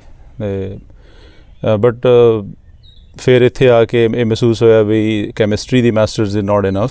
ਸੋ 2000 ਦੇ ਵਿੱਚ ਆਈ ਰੀਅਲਾਈਜ਼ ਕਿ ਉਹ ਜਿਹੜਾ .com ਦਾ ਬੂਮ ਕਾਫੀ ਸੀਗਾ। ਸੋ IT ਦਾ ਕਾਫੀ ਉਦੋਂ ਮੈਂ ਦੇਖਿਆ ਵੀ ਇੱਕ ਹਾਈਲੀ ਡਿਮਾਂਡਡ ਇੰਡਸਟਰੀ ਸੀਗੀ। That's why I did masters in computer science. So ਉਸ ਤੋਂ ਬਾਅਦ ਇੱਕਦਮ ਜੌਬ ਵੀ ਮਿਲ ਗਈ। ਸੋ ਘਰ ਵਗੈਰਾ ਵੀ ਲੈ ਲਿਆ ਉੱਥੇ। ਦੈਨ ਫਿਰ ਉਸ ਤੋਂ ਬਾਅਦ ਟਰੱਕਿੰਗ ਇੰਡਸਟਰੀ 'ਚ ਕਿਵੇਂ ਆਏ? ਫਿਰ ਉਦੋਂ ਬਾਅਦ ਕਿਸੇ ਨੇ ਕੋਈ ਬੂਸਟਅਪ ਕੀਤਾ ਜਾਂ ਕੋਈ ਗੌਡਫਾਦਰ ਮਿਲ ਗਿਆ? ਇਸ ਤਰ੍ਹਾਂ ਨਹੀਂ ਸੀਗਾ। When I was doing masters ਉੱਥੇ ਕਰਦਾ ਸੀਗਾ ਤਾਂ part time as a dispatcher ਕੰਮ ਕਰਦਾ ਹੁੰਦਾ ਸੀਗਾ ਟਰੱਕਿੰਗ ਇੰਡਸਟਰੀ ਦੇ ਵਿੱਚ। ਜੀ ਜੀ। ਤਾਂ ਉਸ ਤੋਂ ਥੋੜ੍ਹੀ ਸੀਗੀ ਵੀ ਦੈਟ ਥਿੰਗ ਵਾਸ ਦੇਅਰ। ਫਿਰ ਉਸ ਤੋਂ ਬਾਅਦ ਜਦੋਂ ਗੈਸ ਸਟੇਸ਼ਨ ਲਿਆ ਇੱਥੇ ਕੋਲੰਬਸ ਦੇ ਵਿੱਚ, then I moved here in Columbus only because I bought a gas station here. ਜੀ। ਤੇ ਉਹ ਗੈਸ ਸਟੇਸ਼ਨ ਰਨ ਕੀਤਾ। Then I found this is not cup of my tea. ਜੀ। So let's go back to my job again. ਇਹ ਮੇਰੀ plan ਸੀਗੀ ਉਦੋਂ gas station ਤੋਂ ਬਾਅਦ। ਬਟ ਦੈਨ ਸਾਡੇ ਇੱਥੇ ਟਰੱਕਿੰਗ ਇੰਡਸਟਰੀ ਦੇ ਵਿੱਚ ਥੋੜ੍ਹਾ ਲੱਗਿਆ ਵੀ let's start that thing again. ਜੀ। ਤਾਂ ਥੋੜ੍ਹੇ ਫੈਮਿਲੀ ਮੈਂਬਰਸ ਵੀ ਸੀਗੇ, so raw material was there. ਤਾਂ ਟਰੱਕਿੰਗ ਇੰਡਸਟਰੀ ਦੇ ਵਿੱਚ ਜੰਪ ਕਰ ਗਏ। ਤੇ since then I am been working day and night in trucking industry। ਇਹ ਇੰਡਸਟਰੀ ਇਹੀ ਜਿਹੀ ਹੈ ਵੀ ਜਦੋਂ ਇੱਕ ਵਾਰ ਤੁਸੀਂ ਇਹਦੇ 'ਚ ਵੜ ਜਾਓ ਤਾਂ it's hard to come out. ਕਿਉਂਕਿ ਪੈਸਾ ਹੈ। ਇਹ ਪੈਸਾ ਵੀ ਆ, ਚੈਲੰਜਸ ਵੀ ਆ। ਫਿਰ ਤੁਹਾਡੀਆਂ ਰੂਟਸ ਜਦੋਂ ਥੋੜ੍ਹੀਆਂ ਡੀਪ ਹੋ ਜਾਂਦੀਆਂ ਨਾ ਤਾਂ ਉਦੋਂ ਇਟਸ ਵਿਲ ਬੀ ਮੈਂ ਤਾਂ ਸਮਝਦਾ it will be little hard to just shift your profession again here and there. ਜੀ। ਤੁਸੀਂ 3 ਅਲੱਗ-ਅਲੱਗ ਪੜਾਅ ਦੇਖੇ ਨੇ ਜ਼ਿੰਦਗੀ ਦੇ। ਇੱਕ ਪਾਸੇ ਤੁਸੀਂ ਦੱਸ ਰਹੇ ਹੋ ਕਿ ਤੁਹਾਨੂੰ ਉੱਥੇ ਇੰਡੀਆ ਵਿੱਚ ਵੀ ਜੌਬ ਮਿਲ ਗਈ ਸੀਗੀ ਐਜ਼ ਏ ਪ੍ਰੋਫੈਸਰ ਦੀ ਤੁਹਾਨੂੰ ਜੌਬ ਮਿਲੀ ਸੀ। ਦੂਸਰੇ ਪਾਸੇ ਤੁਸੀਂ ਇੱਥੇ ਆਏ ਤਾਂ IT ਇੰਡਸਟਰੀ ਵਿੱਚ ਵੀ ਤੁਸੀਂ ਕੰਮ ਕੀਤਾ। ਤੀਸਰੇ ਪਾਸੇ ਅੱਜ ਤੁਸੀਂ ਬਹੁਤ ਇੱਕ ਵੱਡਾ ਨਾਮ ਹੈਗੇ ਐਂਟਰਪ੍ਰੈਨਿਓਰ ਦੇ ਵਿੱਚ। 3 ਅਲੱਗ-ਅਲੱਗ ਪੜਾਅ ਦੇਖਣ ਤੋਂ ਬਾਅਦ ਤੁਹਾਨੂੰ ਕੀ ਲੱਗਦਾ ਹੈ ਜ਼ਿੰਦਗੀ ਵਿੱਚ ਜਿਹੜਾ ਡਾਲਰ ਪਾਉਣ ਦਾ ਚੱਕਰ ਹੁੰਦਾ ਹੈ ਜਾਂ ਪਾਉਂਡ ਕਮਾਉਣ ਦਾ ਚੱਕਰ ਹੁੰਦਾ ਹੈ ਕਿ ਵਾਕਈ ਸੌਖਾ ਹੈਗਾ? ਇਹ ਸਵਾਲ ਮੈਂ ਇਸ ਕਰਕੇ ਤੁਹਾਨੂੰ ਕਹਿ ਰਿਹਾ ਕਿਉਂਕਿ ਜਦੋਂ ਅਸੀਂ ਪੰਜਾਬ ਦੇ ਕਿਸੇ ਬੱਚੇ ਨੂੰ ਦੇਖਦੇ ਹਾਂ ਜਾਂ ਫਿਰ ਯੰਗਸਟਰਸ ਇੰਡੀਆ ਜਿਹੜੇ ਯੰਗਸਟਰਸ ਨੇ ਉਹ ਕਿਤੇ ਨਾ ਕਿਤੇ ਬਾਹਰ ਦੀ ਦੁਨੀਆ ਵੱਲ ਭੱਜਦੇ ਨੇ। ਭਾਵੇਂ ਉਹਨਾਂ ਨੂੰ UK ਲੈ ਜਾਓ, ਆਸਟ੍ਰੇਲੀਆ ਲੈ ਜਾਓ, ਕੈਨੇਡਾ ਲੈ ਜਾਓ, ਅਮਰੀਕਾ ਲੈ ਜਾਓ, ਉਹਨਾਂ ਨੂੰ ਲੱਗਦਾ ਹੈ ਕਿ ਬਾਹਰ ਅਸੀਂ ਜਾਵਾਂਗੇ ਤਾਂ ਉੱਥੇ ਡਾਲਰ ਪਾਉਂਡ ਦੀ ਜਿਹੜੀ ਚਮਕ ਹੈਗੀ ਹੈ ਇੰਨੀ ਜ਼ਿਆਦਾ ਹੈਗੀ ਹੈ, ਪੇੜ ਲੱਗੇ ਨੇ, ਜਾਵਾਂਗੇ ਤੋੜ ਲਾਂਗੇ ਪੱਤਾਂ ਦੀ ਤਰ੍ਹਾਂ ਤੇ ਡਾਲਰ ਬਹੁਤ ਅਸੀਂ ਜਲਦੀ ਮਿਲੀਨੀਅਰ ਬਣ ਸਕਦੇ ਹਾਂ। ਕੀ ਵਾਕਈ ਤੁਸੀਂ ਇਹਨਾਂ ਸਾਲਾਂ ਦਾ ਜਿਹੜਾ ਸਫ਼ਰ ਹੈਗਾ ਤੁਸੀਂ ਇਹ ਕਹਿ ਸਕਦੇ ਹੋ ਕਿ ਇੱਥੇ ਡਾਲਰ ਪਾਉਂਡ ਕਮਾਉਣੇ ਬਹੁਤ ਈਜ਼ੀ ਨੇ? ਐਕਚੁਅਲੀ ਮੈਂ ਇਹਨੂੰ ਇਸ ਤਰ੍ਹਾਂ ਦੇਖਦਾ, I think it's phases of life. ਜੀ। ਜਿਵੇਂ ਜਦੋਂ ਤੁਸੀਂ ਉਸ ਫੇਜ਼ 'ਚ ਹੁੰਦੇ ਹੋ, ਜਦੋਂ ਤੁਸੀਂ ਆਪਦੇ ਆਪ ਨੂੰ ਲੱਭ ਰਹੇ ਹੁੰਦੇ ਹੋ। ਜੀ। Specially when you just came out of the college, ਤਾਂ ਉਦੋਂ ਤੁਹਾਡੇ ਮੂਹਰੇ ਇੱਕ ਹੀ ਟਾਰਗੇਟ ਹੁੰਦਾ ਵੀ I want to sell myself. ਕਿਤੇ ਵਧੀਆ ਜੌਬ ਮਿਲੇ, ਮੇਰਾ ਫਿਊਚਰ ਚੰਗਾ ਹੋਵੇ ਤੇ ਮੇਰੇ ਆਉਣ ਵਾਲੇ ਜਿਹੜੇ ਮਤਲਬ ਫਿਊਚਰ ਦੇ ਮੇਰੇ ਬੱਚਿਆਂ ਦਾ ਫਿਊਚਰ ਵੀ ਚੰਗਾ ਹੋਵੇ। ਸੋ ਇਹ ਜਿਹੜੀਆਂ ਚੀਜ਼ਾਂ ਹੁੰਦੀਆਂ ਉਦੋਂ ਤੁਹਾਡੀ ਸੋਚ ਇਹੀ ਹੁੰਦੀ ਆ ਵੀ ਓਕੇ ਇਹੀ ਚੀਜ਼ ਅਟਰੈਕਟ ਕਰਦੀ ਹੈ ਨਾ ਸਾਡੇ ਹੁਣ ਵੀ ਉੱਥੇ ਜਿਹੜੇ ਯੰਗਸਟਰਸ ਨੇ ਜਿਹੜੇ ਉਹ ਬਾਹਰ ਨੂੰ ਆਉਣ ਦੀ ਕੋਸ਼ਿਸ਼ ਕਰਦੇ ਆ, ਉਹ ਇਹਨਾਂ ਨੂੰ ਇਹੀ ਚੀਜ਼ ਐਕਚੁਅਲੀ ਮੈਂ ਉਹਨਾਂ ਨੂੰ ਬਲੇਮ ਨਹੀਂ ਕਰਦਾ, ਐਕਚੁਅਲੀ ਇਹ ਫੇਜ਼ ਆਫ ਲਾਈਫ ਹੁੰਦਾ ਮੈਨੂੰ ਲੱਗਦਾ। ਤਾਂ ਉਦੋਂ ਤਾਂ ਉਹਨਾਂ ਨੂੰ ਉਹ ਚੀਜ਼ ਅਟਰੈਕਟ ਕਰਦੀ ਹੈ ਵੀ ਓਕੇ ਜਦੋਂ ਇੱਥੋਂ ਦੇ ਲੋਕਾਂ ਨੂੰ ਦੇਖਦੇ ਨੇ, ਜਿਵੇਂ ਅੱਜ ਤੁਸੀਂ ਮੇਰੇ ਨਾਲ ਇੰਟਰਵਿਊ ਕਰ ਰਹੇ ਹੋ, ਇਹਦੇ ਪਿੱਛੇ ਕਿੰਨਾ ਸਟਰਗਲ ਆ, ਕਿੰਨੀਆਂ ਰਾਤਾਂ ਜਾਗੇ ਹੋਏ ਆ, ਉਹ ਨਹੀਂ ਦਿਖਦੀਆਂ ਜਾਂ ਉਹ ਨਹੀਂ ਆਪਾਂ ਉਹਦੀ ਗੱਲ ਕਰ ਰਹੇ। ਆਪਾਂ ਸਿਰਫ ਇਹ ਗੱਲ ਕਰ ਰਹੇ ਹਾਂ ਜਿਵੇਂ ਆਪਣੇ ਬੰਦੇ ਇੱਥੋਂ ਇੰਡੀਆ ਵੀ ਜਾਂਦੇ ਨੇ ਤਾਂ ਉਹ ਵੀ ਜਾ ਕੇ ਉੱਥੇ ਆਈ ਸਟਿਲ ਰਿਮੈਂਬਰ ਇੱਕ ਅੰਕਲ ਸੀਗੇ, ਉਹ ਇੱਥੋਂ ਉਹ ਗੈਸ ਸਟੇਸ਼ਨ 'ਤੇ ਗੈਸ ਪਾਉਂਦੇ ਸੀ ਜੀ, ਤੇ ਮੈਨੂੰ ਲੱਗਦਾ ਉਹਨਾਂ ਨੇ ਕਦੇ ਇੱਥੇ ਰਾਡੋ ਦੀ ਘੜੀ ਲਾ ਕੇ ਦੇਖੀ ਹੋਣੀ ਆ, ਤੇ ਨਾ ਉਹਨਾਂ ਕੋਲ ਦੂਜੀਆਂ ਵਧੀਆ ਮਤਲਬ सन ਗਲਾਸਿਸ ਵਗੈਰਾ ਜਾਂ ਪਰਫਿਊਮਸ ਵਗੈਰਾ ਜਾਂ ਜਿਹੜੇ ਕੱਪੜੇ ਉਹ ਪਾ ਕੇ ਇੰਡੀਆ ਗਏ ਆਈ ਥਿੰਕ ਉਹ 18-19 ਈਅਰ ਬਾਅਦ ਇੰਡੀਆ ਗਏ ਜੀ ਤੇ ਹੀ ਬਾਟ ਆਲ ਦੋਸ ਥਿੰਗਸ ਤੇ ਹੁਣ ਦੇਖੋ ਤੁਸੀਂ ਉੱਥੇ ਜਾ ਕੇ ਜਦੋਂ ਬੰਦਾ ਇੱਥੇ ਕਦੇ ਨਹੀਂ ਪਹਿਨਿਆ ਇੱਥੇ ਸਿਰਫ ਗੈਸ ਸਟੇਸ਼ਨ ਤੇ ਗੈਸ ਪਾ ਰਿਹਾ 24/7 ਹਾਂਜੀ ਤੇ ਸਨੋ 'ਚ ਵੀ ਬਾਹਰ ਕੰਮ ਕਰ ਰਹੇ ਆ ਕਿੰਨਾ ਹਾਰਡ ਵਰਕ ਆ ਬਿਲਕੁਲ ਪਰ ਉਹ ਮੈਂ ਸਮਝਦਾ ਵੀ ਥੋੜ੍ਹਾ ਇੱਥੋਂ ਵਾਲੇ ਬੰਦਿਆਂ ਦਾ ਵੀ ਕਸੂਰ ਆ ਜਿਹੜੇ ਉੱਥੇ ਜਾਂਦੇ ਨੇ ਉਹ ਜਾ ਕੇ ਉਹ ਚਕਾ ਚੌਂਦ ਜੇ ਦਿਖਾਉਂਦੇ ਆ ਉਹਨਾਂ ਨੂੰ ਤੇ ਉਹ ਉੱਥੇ ਵਾਲੇ ਜਿਹੜੇ ਬੰਦੇ ਬੈਠੇ ਹੁੰਦੇ ਆ ਦੇਖਦੇ ਆ ਵੀ ਯਾਰ ਉਹ ਲੱਗਦਾ ਕਿ ਕਿਤੇ ਨਾ ਕਿਤੇ ਯਾਰ ਇਹਨੇ ਤਰੱਕੀ ਕਰ ਲਈ ਤਾਂ ਅਸੀਂ ਵੀ ਕੁਛ ਨਾ ਕੁਛ ਕਰ ਲਾਂਗੇ ਵੀ ਇਹ ਇੱਥੇ ਬਿਲਕੁਲ ਬੇਕਾਰ ਸੀਗਾ ਨਕਾਰਾ ਸੀਗਾ ਹੈ ਨਾ ਤੇ ਅਸੀਂ ਵੀ ਡੈਫੀਨਿਟਲੀ ਕੁਛ ਕਰਾਂਗੇ ਇਹ ਫੇਜ਼ਸ ਆਫ ਲਾਈਫ ਹੁੰਦੇ ਆ ਤੇ ਇਹ ਚੀਜ਼ਾਂ ਅਟਰੈਕਟ ਕਰਦੀਆਂ ਤੁਹਾਨੂੰ ਫਿਰ ਸਵਾਲ ਉੱਥੇ ਆ ਜਾਂਦਾ ਕਿ ਇੱਥੇ ਮਿਹਨਤ ਦਾ ਮੁੱਲ ਪੈਂਦਾ ਉੱਥੇ ਮਿਹਨਤ ਦਾ ਮੁੱਲ ਨਹੀਂ ਪੈਂਦਾ ਇਹ ਕਹਿਣਾ ਚਾਹ ਰਹੇ ਹੋ ਤੁਸੀਂ ਕਿ ਭਾਰਤ ਵਿੱਚ ਜੇਕਰ ਕੋਈ ਬੱਚਾ ਮਿਹਨਤ ਕਰਦਾ ਹੈਗਾ ਤਾਂ ਉਹ ਉਨੀ ਜਲਦੀ ਤਰੱਕੀ ਨਹੀਂ ਕਰ ਸਕਦਾ ਲੇਕਿਨ ਅਮਰੀਕਾ ਵਿੱਚ ਆ ਕੇ ਕੈਨੇਡਾ ਵਿੱਚ ਆ ਕੇ ਜਦੋਂ ਅਸੀਂ ਤਰੱਕੀ ਦੀਆਂ ਪੌੜੀਆਂ ਚੜ੍ਹਦੇ ਹਾਂ ਯਾਨੀ ਕਿ ਸਾਨੂੰ ਇੰਨਾ ਮੁੱਲ ਸਾਡੀ ਮਿਹਨਤ ਦਾ ਪੈ ਰਿਹਾ ਜੋ ਸਾਨੂੰ ਮਿਲ ਰਿਹਾ ਰਾਈਟ ਆਈ ਥਿੰਕ ਇਹ ਸਿਸਟਮ ਦਾ ਡਿਫਰੈਂਸ ਆ ਇੰਡੀਆ 'ਚ ਅਸੀਂ ਇਹੋ ਜਿਹਾ ਸਿਸਟਮ ਨਹੀਂ ਡਿਵੈਲਪ ਕਰ ਸਕੇ ਜਿਹੜਾ ਇੱਥੇ ਆ ਇਸੇ ਕਰਕੇ ਅਸੀਂ ਇੱਥੇ ਆ ਰਹੇ ਹਾਂ ਜੇ ਇੰਡੀਆ 'ਚ ਇੰਨਾ ਵਧੀਆ ਸਿਸਟਮ ਹੁੰਦਾ ਤਾਂ ਮੈਨੂੰ ਲੱਗਦਾ ਕਿਸੇ ਨੂੰ ਆਉਣ ਦੀ ਲੋੜ ਸੀਗੀ ਜੀ ਦੈਟਸ ਦ ਮੇਨ ਰੀਜ਼ਨ ਬਈ ਸਿਸਟਮ ਜਿਹੜਾ ਵਾ ਉੱਥੇ ਇੱਥੇ ਇਹਨਾਂ ਨੇ ਗੁੱਡ ਅਡੋਪਟ ਕੀਤਾ ਹੋਇਆ ਵਾ ਆਮ ਲੇਮੈਨ ਜਿਹੜਾ ਵਾ ਉਹਨੂੰ ਪਰਸਨ ਨੂੰ ਕੋਈ ਦਿੱਕਤ ਨਹੀਂ ਹੈ ਕਿਸੇ ਕਿਸਮ ਦੀ that's why it's called land of opportunities ਜੀ ਸੋ ਲਗਾਤਾਰ ਨੌਜਵਾਨਾਂ ਦੀ ਅਸੀਂ ਗੱਲ ਕਰ ਰਹੇ ਹਾਂ ਨੌਜਵਾਨਾਂ ਨੂੰ ਹਮੇਸ਼ਾ ਜਿਵੇਂ ਤੁਸੀਂ ਕਿਹਾ ਹੈਗਾ ਕਿ ਲੱਗਦਾ ਹੈਗਾ ਕਿ ਡਿਫਰੈਂਟ ਫੇਸਿਸ ਹੈਗੇ ਨੇ ਇੱਥੋਂ ਦੀ ਬੱਚਾ ਜਾਂਦਾ ਉੱਧਰ ਦਿਖਾਉਂਦਾ ਕਿ ਹਾਂ ਮੇਰੀ ਬਹੁਤ ਸ਼ਾਨ ਸ਼ੌਕਤ ਹੈਗੀ ਹੈ ਕਿਤੇ ਨਾ ਕਿਤੇ ਉਹਨੂੰ ਲੱਗਦਾ ਕਿ ਹਾਂ ਇਸ ਬੱਚੇ ਨੇ ਕਾਮਯਾਬ ਹੋ ਗਿਆ ਤਾਂ ਅਸੀਂ ਵੀ ਕਾਮਯਾਬ ਕਿਤੇ ਨਾ ਕਿਤੇ ਹੋ ਜਾਵਾਂਗੇ ਕਿ ਇੱਥੇ ਕੁਛ ਨਹੀਂ ਕਰ ਰਿਹਾ ਸੀ ਅਮਰੀਕਾ ਕਰ ਰਿਹਾ ਲੇਕਿਨ ਅਮਰੀਕਾ ਕਿਉਂ ਕਰ ਰਿਹਾ ਕਿਉਂਕਿ ਇੱਥੋਂ ਦੇ ਲਾਅ ਸਟ੍ਰਿਕਟ ਨੇ ਦੂਸਰੀ ਗੱਲ ਹੈ ਇੱਥੇ ਕੰਮ ਦਾ ਮੁੱਲ ਵੀ ਪੈਂਦਾ ਹੈਗਾ ਲਾਅਸ ਦੇ ਬਾਰੇ ਕੀ ਕਹਿਣਾ ਚਾਹੋਗੇ ਕਿਉਂਕਿ ਲੋਕਾਂ ਨੂੰ ਇੰਡੀਆ ਵਿੱਚ ਲਾਅਸ ਦੀ ਉਨੀ ਵੈਲਿਊ ਨਹੀਂ ਪਤਾ ਜਿੰਨੀ ਇੱਥੇ ਆ ਕੇ ਪਤਾ ਚੱਲਦੀ ਹੈ ਕਿਉਂਕਿ ਇੱਥੇ ਲਾਅ ਇੰਪਲੀਮੈਂਟ ਹੁੰਦੇ ਆ ਜੀ ਇੰਡੀਆ 'ਚ ਲਾਅਸ ਤਾਂ ਹੈਗੇ ਆ ਬਟ ਉੱਥੇ ਇੰਪਲੀਮੈਂਟ ਨਹੀਂ ਹੁੰਦੇ ਦੈਟਸ ਦ ਮੇਨ ਰੀਜ਼ਨ ਤੇ ਤਾਂ ਕਰਕੇ ਇੱਥੋਂ ਦੇ ਲਾਅਸ ਦਾ ਲੋਕਾਂ ਨੂੰ ਜ਼ਿਆਦਾ ਪਤਾ ਕਰਨਾ ਪੈਂਦਾ ਚਾਹੁੰਦੇ ਨਹੀਂ ਉਹ ਕਰਨਾ ਕਿਉਂਕਿ ਮਾਈਂਡ ਸੈਟ ਉੱਥੋਂ ਵਾਲਾ ਹੁੰਦਾ ਨਾ ਜਿਵੇਂ ਆਪਾਂ ਗਰੋ ਅਪ ਹੋਏ ਹਾਂ ਵੀ ਸਾਨੂੰ ਕੋਈ ਰਿਸਟ੍ਰਿਕਸ਼ਨਸ ਨਾ ਹੋਣ ਸਾਨੂੰ ਕੋਈ ਲਾਅ ਫੋਲੋ ਨਾ ਕਰਨਾ ਪਵੇ ਪਰ ਇੱਥੇ ਤੁਹਾਨੂੰ ਆ ਕੇ ਕਰਨੇ ਪੈਂਦੇ ਆ ਇੱਥੋਂ ਦਾ ਸਿਸਟਮ ਇਹ ਮੈਨੂੰ ਲੱਗਦਾ ਇਸੇ ਕਰਕੇ ਕਿਉਂਕਿ ਲਾਅ ਇੰਪਲੀਮੈਂਟ ਹੁੰਦੇ ਨੇ ਇਸੇ ਕਰਕੇ ਸਿਸਟਮ ਇੱਕ ਵਧੀਆ ਡਿਵੈਲਪ ਕੀਤਾ ਹੋਇਆ ਇਹਨਾਂ ਨੇ ਤੇ ਦੈਟਸ ਦ ਰੀਜ਼ਨ ਤੁਸੀਂ ਆਪਾਂ ਸਾਰੇ ਉੱਥੋਂ ਅਟਰੈਕਟ ਹੁੰਦੇ ਆ ਇੱਧਰ ਨੂੰ ਪਰ ਨਾਲ ਦੀ ਨਾਲ ਇਹ ਵੀ ਆ ਵੀ ਜੇ ਇਸ ਕੰਟਰੀਜ਼ ਸਾਨੂੰ ਅਬਜ਼ੋਰਬ ਨਾ ਕਰਦੀਆਂ ਲੋਕਾਂ ਨੂੰ ਤਾਂ ਉੱਥੇ ਕੀ ਹਾਲ ਹੁੰਦੇ ਇੱਦੋਂ ਵੀ ਸਿਚੁਏਸ਼ਨ ਬੱਤਰ ਹੋਣੀ ਸੀ ਹੁਣ ਤਾਂ ਚਲੋ ਹੈ ਨਾ ਓਪਰਚੁਨਿਟੀ ਉੱਥੇ ਦੇ ਸਟੂਡੈਂਟਸ ਕੋਲੇ ਜਾਂ ਉੱਥੋਂ ਦੇ ਯੰਗਸਟਰ ਕੋਲੇ ਜਾਂ ਉੱਥੋਂ ਦੇ ਲੋਕਾਂ ਕੋਲੇ ਵੀ ਠੀਕ ਆ ਅਸੀਂ ਉਹਨਾਂ ਕੰਟਰੀਆਂ ਚਲੇ ਜਾਵਾਂਗੇ ਆਸਟ੍ਰੇਲੀਆ ਚਲੇ ਜਾਵਾਂਗੇ ਕੈਨੇਡਾ ਚਲੇ ਜਾਵਾਂਗੇ ਅਮਰੀਕਾ ਚਲੇ ਜਾਵਾਂਗੇ ਬਟ ਜੇ ਇਹ ਸਾਰੀਆਂ ਚੀਜ਼ਾਂ ਮਤਲਬ ਸਾਨੂੰ ਓਪਰਚੁਨਿਟੀਜ਼ ਨਾ ਅਵੇਲੇਬਲ ਹੁੰਦੀਆਂ ਦੈਨ ਉੱਥੇ ਦੀ ਸਿਚੁਏਸ਼ਨ ਹੋਰ ਵੀ ਬੈਡ ਹੋਣੀ ਸੀ ਬਟ ਗੱਲ ਸਿਰਫ ਉੱਥੇ ਫਿਰ ਆ ਜਾਂਦੀ ਹੈ ਜੇ ਇੱਥੇ ਵੀ ਆਉਂਦੇ ਹੋ ਇੱਕ ਗੁੱਡ ਲਾਈਫ ਦੀ ਤਲਾਸ਼ 'ਚ ਆਉਂਦੇ ਹਾਂ ਅਸੀਂ ਇੱਕ ਗੁੱਡ ਫਿਊਚਰ ਦੀ ਤਲਾਸ਼ 'ਚ ਆਉਂਦੇ ਹਾਂ ਪਰ ਜੇ ਇੱਥੇ ਆ ਕੇ ਅਸੀਂ ਸਕ੍ਰੈਪ ਤੋਂ ਸ਼ੁਰੂ ਕਰਦੇ ਹਾਂ ਮਜਬੂਰੀਆਂ ਵੀ ਨੇ ਜੀ ਤਾਂ ਸਾਨੂੰ ਮਤਲਬ ਕਈ ਤਾਂ ਅਸੀਂ ਆਪਣੀ ਜ਼ਿੰਦਗੀ ਜਿਉਣਾ ਹੀ ਭੁੱਲ ਜਾਂਦੇ ਹਾਂ ਪੈਸੇ ਬਣਾਉਣ ਦੀ ਮਤਲਬ ਲਗਾਤਾਰ ਮਸ਼ੀਨ ਬਣ ਕੇ ਰਹਿ ਜਾਂਦੇ ਹਾਂ ਕਾਫੀ ਸਾਲਾਂ ਬਾਅਦ ਦੇਖਦੇ ਹਾਂ ਬਈ ਯਾਰ ਵੀ ਕੀ ਜ਼ਿੰਦਗੀ ਜਿਉਈ ਅਸੀਂ ਇੱਕ ਜਿਵੇਂ ਹੁਣ ਤੁਸੀਂ ਕਹਿੰਦੇ ਹੋ ਵੀ ਆਪਾਂ ਆਮ ਗੱਲ ਕਰਦੇ ਹਾਂ ਵੀ ਜਦੋਂ ਆਹ ਬੰਦਾ ਜੀ ਇਸ ਸ਼ਹਿਰ ਦੇ ਵਿੱਚ ਸਟੈਬਲਿਸ਼ਡ ਆ ਕਾਫੀ ਵਧੀਆ ਸਟੈਬਲਿਸ਼ ਆ ਇਹਨੇ ਇੰਨਾ ਕੰਮ ਕੀਤਾ ਆਹ ਕੁਛ ਹੋ ਗਿਆ ਐਡਾ ਵੱਡਾ ਸਟੇਟਸ ਆਇਆ ਦਾ ਜੀ ਤਾਂ ਉਹ ਮੈਂ ਜ਼ਿਆਦਾ ਇਸ ਚੀਜ਼ ਨੂੰ ਸਮਝਦਾ ਵਾਂ ਵੀ ਬਜਾਏ ਕਿ ਅਸੀਂ ਕੰਪੈਰੀਜ਼ਨ ਕਰੀਏ ਵੀ ਮੈਂ ਉਹ ਤੋਂ ਮੂਹਰੇ ਲੰਘਣਾ ਉਹਨੇ ਉਹ 'ਤੇ ਮੂਹਰੇ ਲੰਘਣਾ ਬੈਸਟ ਥਿੰਗ ਇਹੀ ਹੁੰਦੀ ਹੈ ਵੀ ਅਸੀਂ ਇੱਕ ਕੁਆਲਿਟੀ ਲਾਈਫ ਵੀ ਨਾਲ ਜਿਉਣ ਦੀ ਕੋਸ਼ਿਸ਼ ਜ਼ਰੂਰ ਕਰਨੀ ਚਾਹੀਦੀ ਹੈ ਇਹ ਤਾਂ ਗੱਲ ਰਹੀ ਤੁਹਾਡੇ ਲਾਈਫ ਦੀ ਕਿ ਕਿਸ ਤਰ੍ਹਾਂ ਤੁਸੀਂ ਅੱਗੇ ਵਧੇ ਔਰ ਕਿਸ ਤਰ੍ਹਾਂ ਯੰਗਸਟਰਸ ਨੂੰ ਅਸੀਂ ਮੈਸੇਜ ਦੇਣ ਦੀ ਕੋਸ਼ਿਸ਼ ਕਰ ਰਹੇ ਹਾਂ ਕਿ ਇੱਥੇ ਆ ਕੇ ਮਿਹਨਤ ਕਰਨਾ ਬਹੁਤ ਜ਼ਰੂਰੀ ਹੈਗਾ ਤਾਂ ਹੀ ਤੁਸੀਂ ਸਫਲ ਇਨਸਾਨ ਬਣ ਸਕਦੇ ਹੋ ਪਰ ਹੁਣ ਜੇਕਰ ਤੁਹਾਡੇ ਬਿਜ਼ਨਸ ਦੀ ਗੱਲ ਵਿੱਚ ਆਵਾਂ ਕਿਉਂਕਿ ਤੁਸੀਂ ਪਿਛਲੇ ਤਕਰੀਬਨ 20 ਸਾਲਾਂ ਤੋਂ ਟਰੱਕਿੰਗ ਇੰਡਸਟਰੀ ਨੂੰ ਦੇਖਦੇ ਆ ਰਹੇ ਹੋ ਅਮਰੀਕਾ ਵਿੱਚ 20 ਸਾਲ ਪਹਿਲਾਂ ਔਰ ਅੱਜ ਕਿੰਨਾ ਕੁ ਬਦਲਾਅ ਦੇਖਦੇ ਹੋ ਔਰ ਤੁਹਾਨੂੰ ਲੱਗਦਾ ਹੈ ਕਿ ਬੂਮ ਆਇਆ ਹੈ ਵਾਕਈ ਟਰੱਕਿੰਗ ਇੰਡਸਟਰੀ ਵਿੱਚ ਟਰੱਕਿੰਗ ਇੰਡਸਟਰੀ ਤਾਂ ਜਿੰਨੀ ਕੁ ਦੇਰ ਤੋਂ ਮੈਂ ਇਸ ਇੰਡਸਟਰੀ ਨਾਲ ਜੁੜਿਆ ਮੈਂ ਜਾਂ ਮੈਂ ਇਹਨੂੰ ਦੇਖਿਆ ਥੋੜ੍ਹਾ ਬਹੁਤ ਪਹਿਲਾਂ ਤਾਂ ਮੈਨੂੰ ਕੋਈ ਬਹੁਤੀ ਨੌਲੇਜ ਨਹੀਂ ਸੀਗੀ ਜਦੋਂ ਮੈਂ ਮਾਸਟਰਸ ਕਰਦਾ ਸੀ ਉਦੋਂ ਮੈਂ ਐਜ਼ ਏ ਡਿਸਪੈਚਰ ਕੰਮ ਕਰਦਾ ਸੀਗਾ ਜੀ ਮੈਨੂੰ ਨਹੀਂ ਕੋਈ ਬਹੁਤਾ ਪਤਾ ਸੀ ਇਹਦੇ ਬਾਰੇ ਵੀ ਇਹ ਕਿੰਨੀ ਆ ਕਿਉਂਕਿ ਇੱਕ ਚੀਜ਼ ਸੁਣ ਲੈਂਦੇ ਆਪਾਂ ਹੈ ਨਾ ਵੀ ਠੀਕ ਆ ਟਰੱਕ ਪਾ ਲਓ ਇਹਦੇ ਵਿੱਚ ਪੈਸਾ ਬਹੁਤ ਆ ਜੀ ਠੀਕ ਆ ਉਹ ਚੀਜ਼ ਸੋਚ ਕੇ ਸੁਣ ਕੇ ਤੁਸੀਂ ਉਹਦੇ ਵੱਲ ਅਟਰੈਕਟ ਹੋ ਜਾਂਦੇ ਅਤੇ ਉਹ ਤੁਸੀਂ ਕੰਮ ਕਰਨ ਲੱਗ ਜਾਂਦੇ ਹੋ ਬਟ ਗੱਲ ਇਹ ਆ ਇਹਦੇ ਵਿੱਚ ਵੀ ਚੈਲੰਜਸ ਬਹੁਤ ਨੇ ਅਤੇ ਨੋ ਡਾਊਟ ਜਦੋਂ ਤੁਸੀਂ ਇਹਦੇ ਵਿੱਚ ਜਾਂਦੇ ਹੋ ਫਿਰ ਪਤਾ ਲੱਗਦਾ ਵੀ ਕਿੰਨੇ ਚੈਲੰਜਸ ਨੇ ਹਾਈਲੀ ਰੈਗੂਲੇਟਡ ਇੰਡਸਟਰੀ ਇਨ US ਟਰੱਕਿੰਗ ਇੰਡਸਟਰੀ ਹੈ ਇੰਨੇ ਰੈਗੂਲੇਸ਼ਨਸ ਨੇ, ਇੰਨੇ ਰੂਲਸ ਨੇ ਅਤੇ ਇੰਨੀ ਲਾਇਬਿਲਿਟੀ ਹੈ ਇਹਦੀ। ਜਿਵੇਂ ਹੁਣ ਈਵਨ ਡਰਾਈਵਰ ਵੀ ਤੁਹਾਡੇ ਚੱਲ ਰਹੇ ਨੇ ਤੁਹਾਡੇ ਬਿਹਾਫ 'ਤੇ, someone is sitting behind the wheel on your behalf, on your company's behalf, ਉਹ ਤੋਂ ਕੁਛ ਵੀ ਹੋ ਜਾਂਦਾ, nobody is gonna, he will not be answerable to anyone. ਅਤੇ ਤੁਸੀਂ ਹੀ ਐਜ਼ ਏ ਕੰਪਨੀ ਓਨਰ ਜਾਂ ਤੁਸੀਂ ਐਜ਼ ਏ ਕੰਪਨੀ ਤੁਸੀਂ ਅਨਸਰੇਬਲ ਹੋ ਉਹਦੇ ਵੀ ਜੋ ਵੀ ਹੋਇਆ, ਵੀ ਕੀ ਹੋਇਆ, ਕੋਈ ਕੈਜੂਅਲਟੀ ਹੋ ਗਈ ਜਾਂ ਕੋਈ ਐਕਸੀਡੈਂਟ ਹੋ ਗਿਆ, ਥਰਡ ਪਾਰਟੀ ਇਨਵੋਲਵ ਹੋ ਗਈ, ਜੋ ਵੀ ਹੋਇਆ। ਸੋ these challenges or liability challenges are the huge big challenge in this industry. ਇਸੇ ਕਰਕੇ ਇਹਦੇ 'ਚ ਪੈਸਾ ਵੱਧ ਸੀਗਾ ਕਿਉਂਕਿ ਉਹਨਾਂ ਨੂੰ ਪਤਾ ਵਾ ਵੀ ਜੇ ਅਸੀਂ ਪੈਸਾ ਕਮਾ ਰਹੇ ਹਾਂ ਤਾਂ ਸਾਨੂੰ ਕੋਈ ਵੀ ਇਸ ਤਰ੍ਹਾਂ ਦੀ ਲਾਇਬਿਲਿਟੀ ਆ ਜਾਂਦੀ ਹੈ ਤਾਂ ਉਹਨੂੰ ਵੀ ਤਾਂ ਕਵਰ ਕਰਨਾ ਨਾ ਅਸੀਂ। ਤਾਂ ਇਸ ਕਰਕੇ ਹੀ point A to point B ਤੱਕ ਜਿਹੜਾ ਫਰੇਟ ਉਹ ਸਾਰੇ ਨੂੰ ਮੱਦੇਨਜ਼ਰ ਰੱਖ ਕੇ ਤੈਅ ਹੁੰਦਾ।